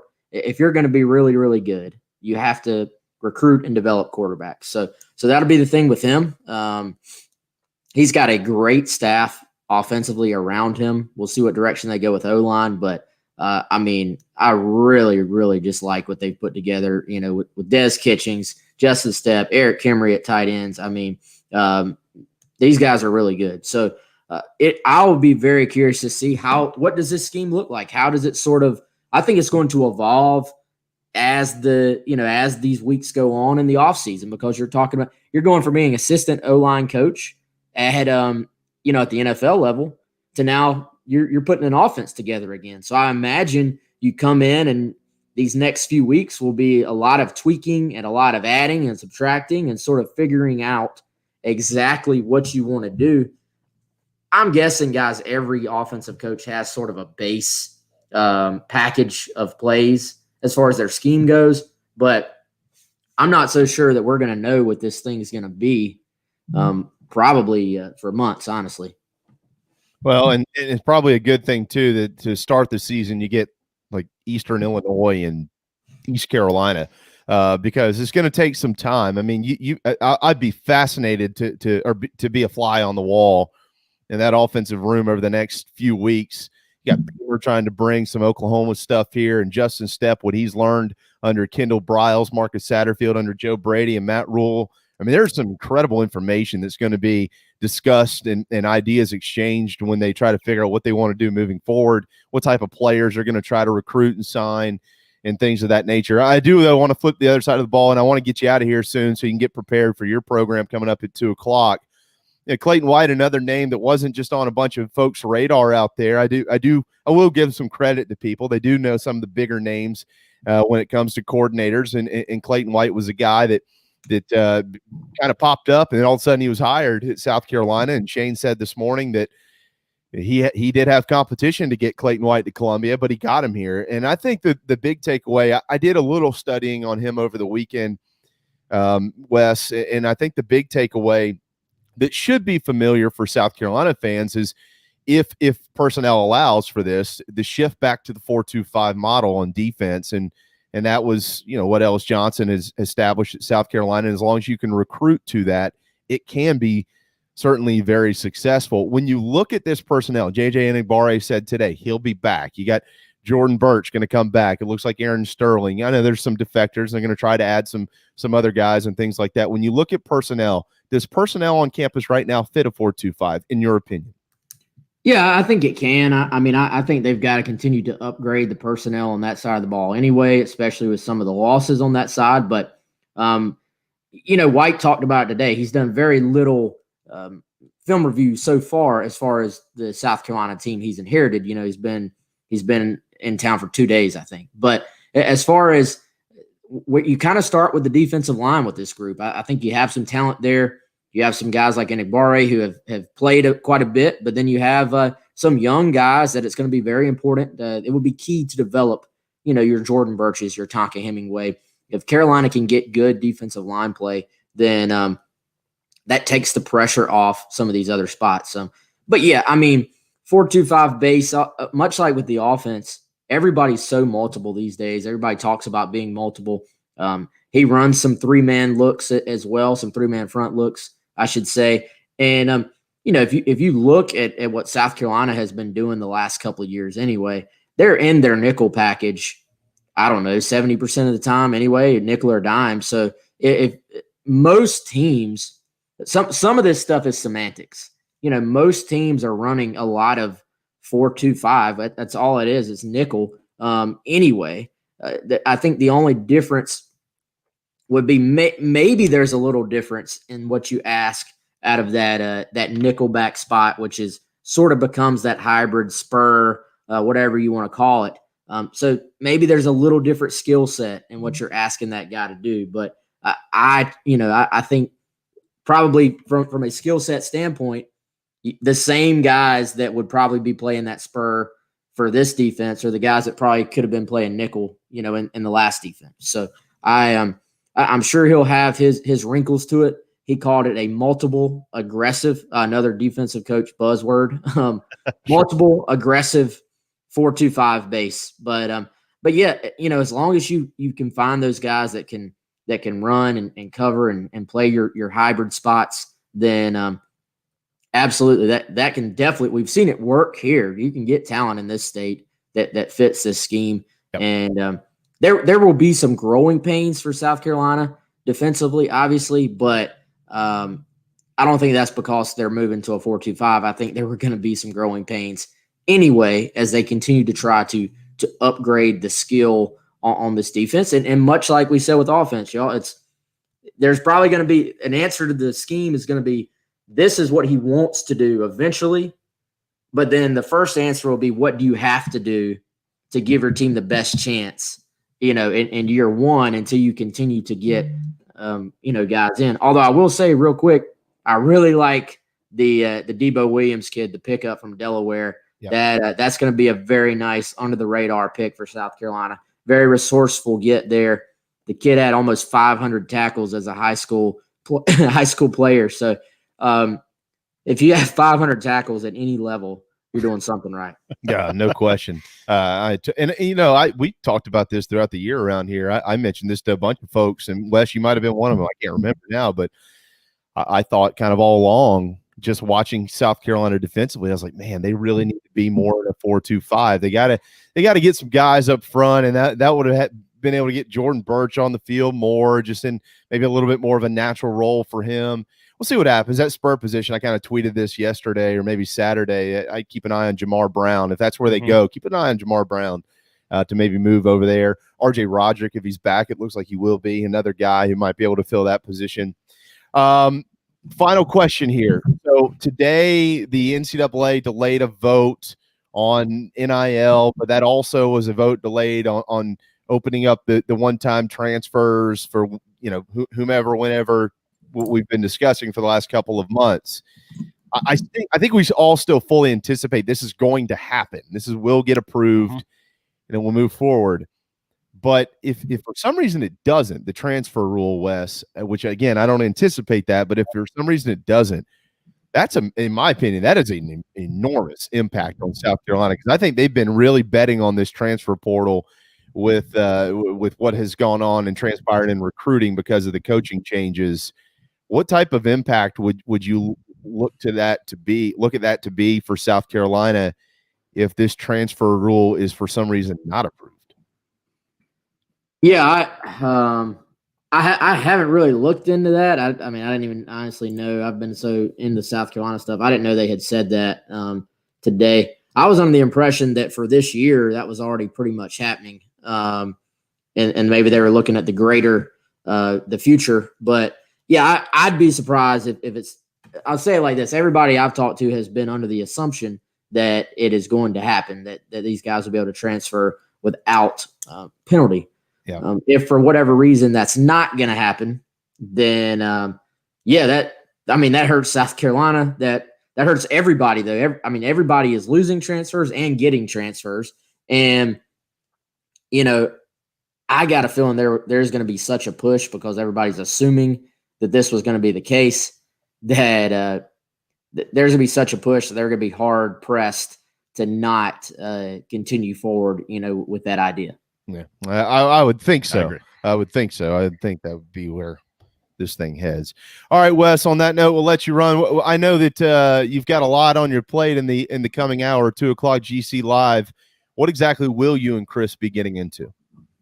Yeah, appreciate it, man. They can come check us out at youtube.com/Gamecock Central, diving into all the new coaches, offensive scheme, defensive scheme, player personnel stuff, maybe a little bit how it all fits. And so, yeah, sort of what we just talked about, but we'll have obviously a little bit longer to dive into it, and we'll be taking Gamecock fan questions as well. Wonderful. Perfect. If we get any questions, we'll just pass those on to you. That's right. So we don't we'll do it.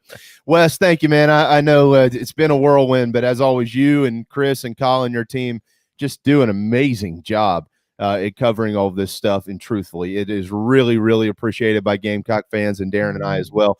Have a wonderful afternoon, and we'll do this again next week. Okay. All right, guys. Appreciate it. Y'all have a good one. There you go. Wes Mitchell with Gamecock Central on Twitter at Wes Mitchell GC. Yeah, there's just so much to unpack still. It's so fresh. I know everybody wants to know exactly what offensive scheme and defensive scheme is what it's going to look like in Columbia. What are they running? What players are doing this? Is Helinski coming back? Is he not coming back? Nobody knows. I mean, this is so fresh, but here's the thing here's my takeaway from this. There is a lot of optimism around the program. Mm-hmm. And I know that if you get on message boards and Twitter and things like that, you're going to see a multitude of opinions and people that really shouldn't have an opinion, but luckily enough, they get to put a Twitter handle out there, so they get to have one. There's a lot of optimism, and it appears to me that Shane Beamer and his staff not only have a chip on their shoulder, Darren, but there is some real fire in the belly. And I'm not trying to, forgive me to the gentleman, whoever said something the other day, pumping sunshine and this, that, and the other. No. This is what I see. This is an entirely different tone than what has been around this program the last, I'd say, 3 or 4 years. When Coach Muschamp was hired, it was fresh. It felt good. They won 9 games in that second year. People felt good. And then it became very negative, and it just continued. It felt like to tumble down the mountain, and they would make some coaching changes. And obviously you felt like you got refreshed, but I don't know that fire truly felt like it was in the bellies of many, many fans or just the program itself. It's taken on a different feel. And if you go back to where we were last week, middle of the week, when you had some of these changes and everybody was like, oh my gosh, what is going on? This looks like a dumpster fire. Today, it seemed like that was the best thing that could have happened. Right. So first of all, we urged calm right when things looked like it could be a dumpster fire last week. We were urging just hang on here, right? Because I'm sure there is a plan. So that's part one. Part two, at some point during this show, I started envisioning like what a practice might be like and thinking of what every coach says when they get a job about a culture change, and imagining the fire that you're talking about in the bellies of these coaches, getting after these players and selling these players on, guys, we can do things that have never been done, and you just buy into what we're selling and trust in us, and let's go run through this wall together. It feels like that momentum and this, I don't know how youthful, if that's the right word, the coaching staff is, and that's not the right word, but energized is probably a better word.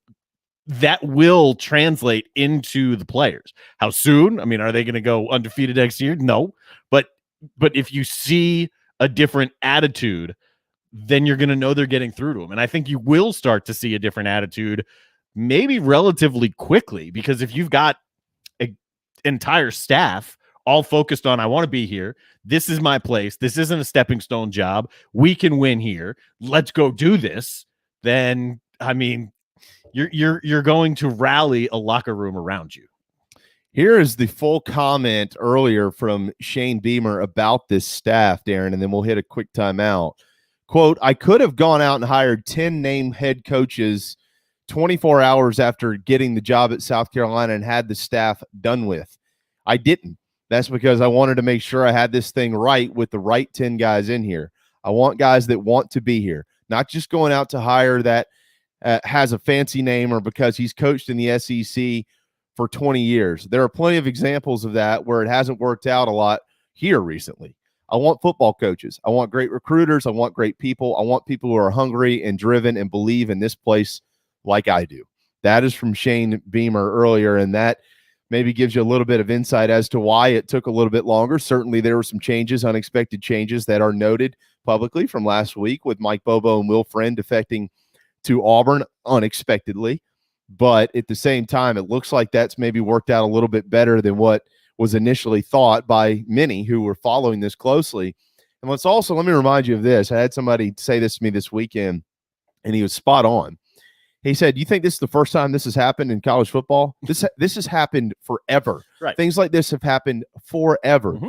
Fact of the matter is we live in such a transparent world where rumors and accessibility is more than it's ever been. You can get anything you want. And a lot of what you see and a lot of what you hear is rumor, could be's. You just don't know.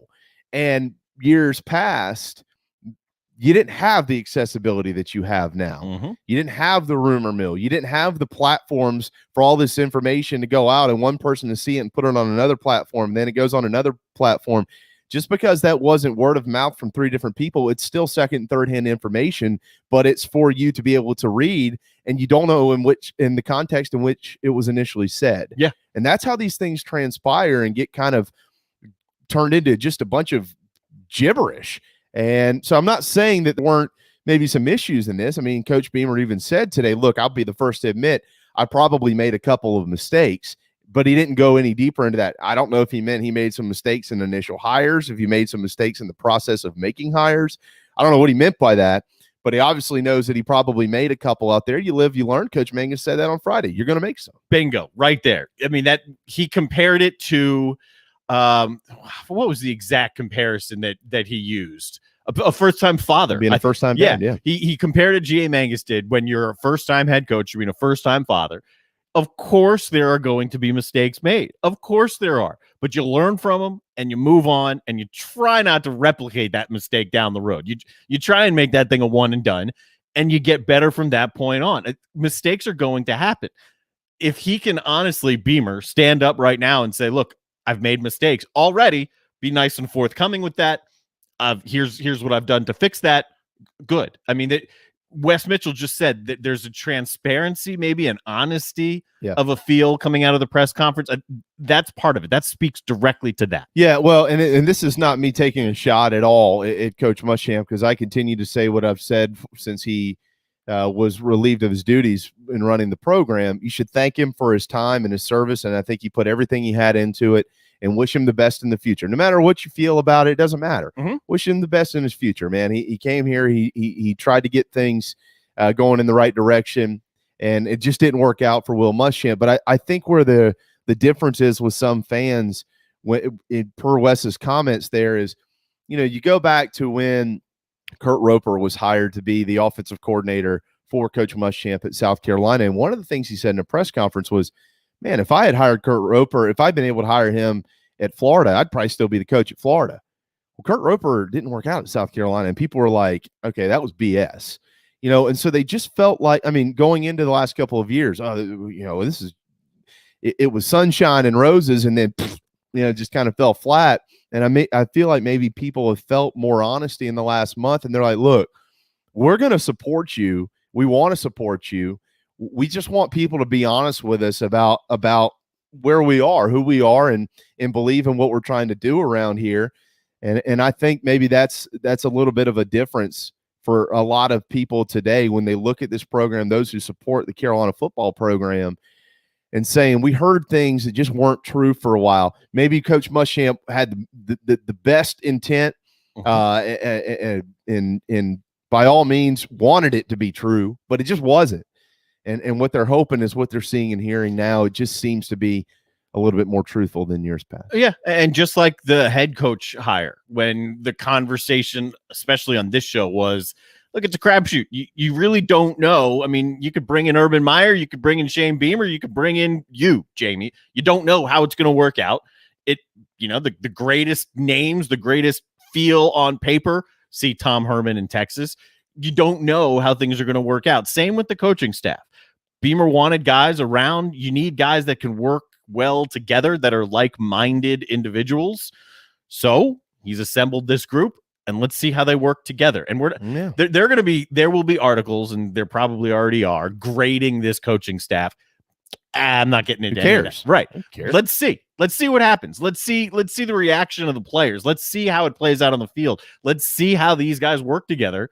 That's going to tell us the grade of this coaching staff. We can't make that grade now. No, you can't. Absolutely not. This coaching staff won't be graded for quite some time, certainly. But as of today, it certainly feels a little bit different in Columbia. They still have to make a couple of hires. I'm with Wes. Based on the information that I have received, I would expect those 2 hires to be in place very soon in Columbia. One on the offensive side of the football and one on the defensive side of the football. And remember this too. We had Coach Mangus on Friday. Mm-hmm. When he was hired to be the offensive coordinator at Carolina. And again, look, we all knew that Steve Spurrier was calling the plays, but when he was hired to be the offensive coordinator, nobody knew who GM Mangus was. Nope. Nobody knew. Now, a lot of people didn't care because Spurrier was still the guy. And whoever it was, you were going to do what Spurrier told you to do. But everybody sure loved him when he was there, and they loved to have him back. And there's some names you might not be familiar with them, but as you start to peel the layers back and we get down the road, I think hopefully people will be fairly happy with what Shane Beamer has been able to put together with his staff. All right, thanks to our friends at McFadden Pest Control. They protect our program. They protect my house, and they should protect yours. McFaddenPestControl.com. Over 40 years in the industry, termites, mosquitoes, and, of course, all the little household pests. They'll come quarterly and get rid of them. They'll come and spot clean when you need them to as well. McFaddenPestControl.com. Heath Gunther, the owner, just a wonderful, wonderful, wonderful dude, and so is his entire team. Every time they come over, I'm late for work because we sit there and talk football out in the front yard as they're preparing to protect the Bradford home from all the little buggies trying to get in there and crawl around the kids' room and things like that. Nope, they don't let it happen. McFaddenPestControl.com. There's a reason they've been locally owned and operated. Think about this. For over 40 years. My goodness, if you run a business over 40 years, you've done it right. If you don't have anybody you're looking to switch, a better price, locally owned and operated, it's McFadden Pest Control, McFaddenPestControl.com. All right, final segment coming up. Wild Card Weekend was fairly wild. We'll get into that. The Gamecock ladies, how about Clemson and what their men have been able to accomplish on the hardwood, and the 2021 College Football Hall of Fame list is out. We're going to tell you who that is as well as we round out the JB and Goldwater show, driven by Stokes Volkswagen. Is your old car really scary? Does it look dreadful or smell awful? Don't be frightened. There's never been a better time to trade in your spooky old car. Stokes Volkswagen just received a new shipment of the VW Atlas and VW Crossport. But here's what makes that even sweeter. Every new Atlas and Crossport is $3,000 off MSRP. Plus, every 2020 Volkswagen is available with 0% financing. That's right. You get both the huge discount and 0% financing. So if you want to play trick or treat at other dealerships, that's okay. Come see us at Stokes Volkswagen on Ashley Phosphate or visit StokesVW.com. Peace and love at Stokes Meet Up. Plus tax tag includes $399.50 closing fee. Offer subject to lender approval, expires month end. What's up, everyone? JB here. Want to tell you about my friends at McFadden Pest Control, as we do every day on our program. I love these guys. They've been in business over 40 years, and they treat our family like they've only been around for 4 days. Always doing their best work, trying to earn our business, although they know that they'll always have it. Heath and the guys take care of our quarterly, our mosquitoes, termite bonds, anything we can get them to do, they do it. They're the best. They're friends. Heath even often texts me and just asks to see how my family's doing. It's amazing. I can't say enough about McFadden Pest Control. Switch to them. You'll never have anyone else protect your home. McFaddenPestControl.com, McFaddenPestControl.com here in the Low Country. Family Bingo Night is back. all 3 Dog and Duck locations. Every Monday from 6 to 8 is the perfect time to bring the kids, have dinner, and play bingo. They've upped the prizes with retail store gift cards, gas cards, in-house cash cards, and kid-friendly gift cards like Nintendo, pizza, App Store, and more.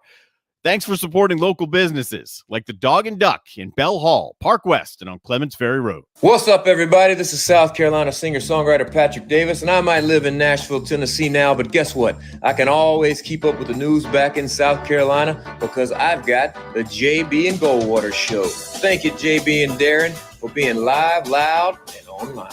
Your love lifting me higher. All right, 150, final 10 minutes, and then we're out of here. JV and Goldwater Show. Thanks to Patriots Point. They present the anthem, the national anthem, daily at 1 o'clock on our program, patriotspoint.org. Don't forget about those guys when you're looking for things to do on the weekends around here. They're white glove certified. They'll keep you separated and socially distanced at Patriots Point, patriotspoint.org. And I will say as well, I had a DB's cheesesteak this weekend, and it was awesome. Yeah, Friday night. And I'm guessing it was the buffalo chicken? Buffalo chicken cheesesteak. Do you ever get a cheesesteak from DB's that's not the buffalo chicken? Yeah. Okay. Yeah, I switch it up sometimes, but I just hadn't had it in a while. So I got the buffalo chicken cheesesteak with lettuce, tomato, mayonnaise, and fried onions. And it was spectacular with my bourbon. Nice. yeah. Everything goes well with bourbon. If you're in the Mount Pleasant area, though, and not right around DB's, you can either order DB's or just head over to Dog and Duck, Clements Ferry Road, Bell Hall Shopping Center, Park West. And if you're there on the weekends, you can get that game day burger, which is now my daughter's favorite food, which I'm not upset about at all. Dude, I told you last weekend I had the smoked wings, and they were unbelievable. Yeah. They were really unbelievable. Yeah. No, their wings, and they were good. fat and thick and meaty. Yeah, they're good. Not like a place around here that used to have those, and then they went real cheap on you, and you started just getting all bone in these tiny little things. Yeah. No, I don't eat wings from places that are less than excellent. Yeah, well, those are excellent. That's it. That's my standard for wings. Let me get this in real quick. The Hall of Fame class for 2021 has been announced. Here it is in its entirety. Players: offensive tackle from North Carolina in the 80s, Harris Barton. David Fulcher, Arizona State defensive back from the mid-80s. Dan Morgan, Miami linebacker, 97 to 2000. How about Southern Cal quarterback Carson Palmer, 98 to 2002.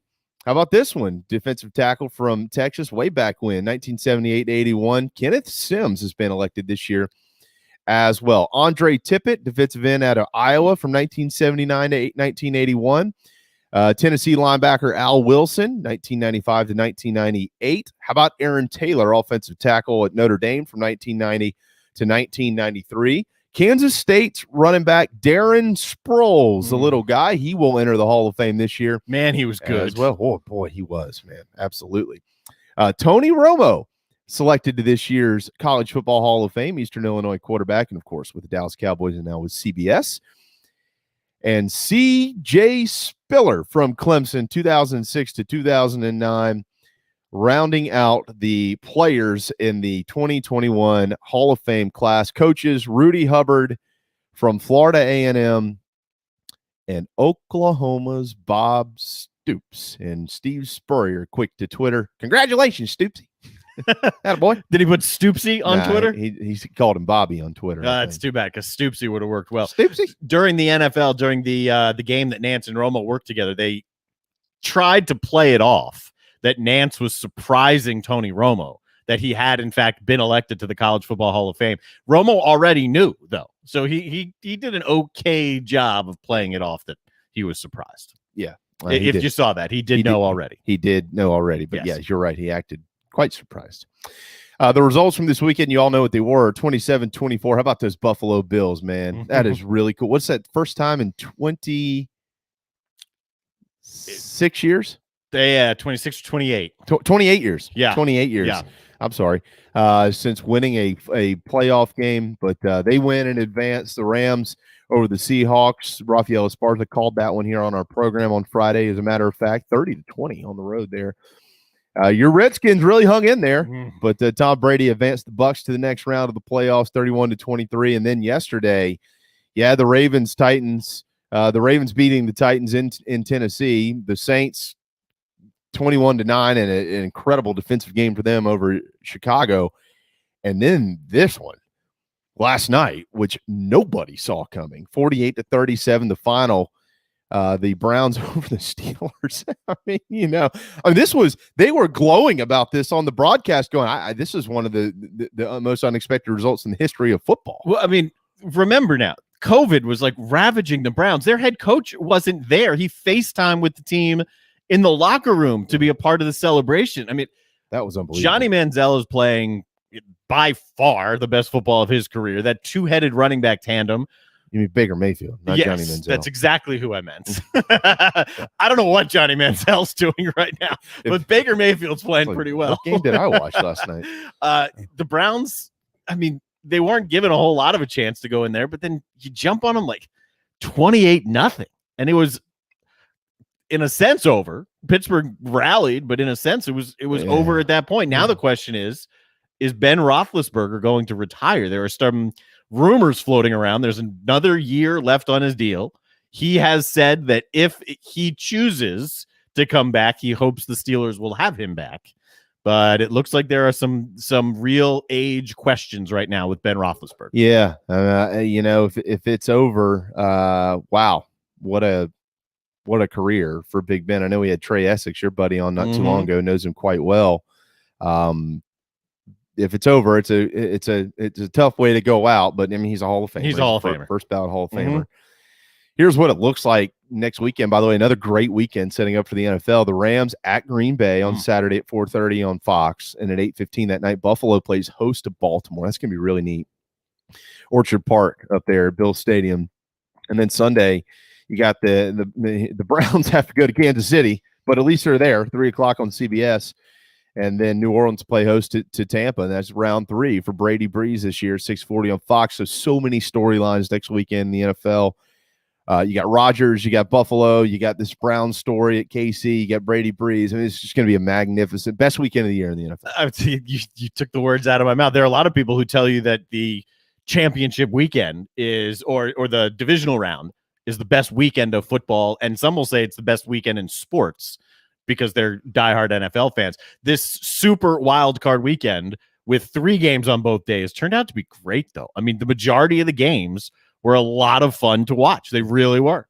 They were. That was just a wonderful weekend, certainly, of football. Gamecock women win last night on the road in Kentucky, come back and win that game. So top 10 victory for them. And Dawn Staley's team just keeps on churning, trying to get better and better as things go along. We're still ranked 5th in the country, 8-1 now overall. They've won 5 in a row. And, of course, they are 3-0 in the SEC. And how about the Clemson Tigers, now ranked 12th in the nation in college basketball? It's hard to believe. Hard to believe, but Brad Brownell certainly has the Tigers on the right track at 9-1, up 7 spots from last week. Their game against North Carolina this weekend unfortunately postponed, but they have another big one hosting Virginia coming up on a Saturday at 6 o'clock on ESPN in Clemson. It's a good team to watch. Can they keep it up? I don't know. They're benefiting from the fact the ACC isn't as strong as it typically is, but number 12 for Clemson, it just doesn't sound right. In the net rankings that also came out today, they're 17. Yeah. Gamecocks are up into the 70s now, but again, don't take too much out of that right now. Right. Yeah. So much is changing in college basketball by the day. So we'll keep our eyes on that moving forward as well. Real quick, in the handy dandy what day is it calendar, the national day calendar that we do around here. 5 days on January the 11th. It is National Step in a Puddle and Splash Your Friends Day. Good news, it's going to rain later on today. Great. So you can do that. Tell all the kids. It's National Human Trafficking Awareness Day. If you feel like you know something, you better say something. If you know somebody in Arkansas, tell them hello. Happy National Arkansas Day. I did this morning. I didn't even know this. Wow. National Clean Off Your Desk Day. All right. And I love this. I'm a 1%er. Happy National Milk Day. Oh. I'm a 1% guy. All right. I'm not a big milk guy. I love milk. Milk and peanut butter Oreos. Oh, peanut butter. Oh. See, with the Oreos, though, I stick to normalcy. maybe double stuffed, but not peanut butter. Regular Oreo. Dude, peanut butter Oreo is the greatest thing since, I don't know. All right, we're out of time. Wow, what a day it's been. Thanks to Mike Morgan, Brendan Gulick, Roger Hoover with Alabama, Brendan Gulick, of course, with Ohio State, Wes Mitchell, all of them joining us on our program today. A great look at the national championship. Mike Morgan gave us a great look at the coaching carousel, Columbia, the rest of the SEC, his thoughts on tonight's title game, and Wes Mitchell, of course, in the deep dive in this staff. Who do you got? I have Alabama. I'll take Ohio State, but I like high scoring in the 40s. Yeah, 48-42 tied win tonight over the Buckeyes. For Darren, I'm Jamie. Have a marvelous Monday afternoon. All of this in recap form tomorrow on the JB and Goldwater Show, driven by Stokes Volkswagen.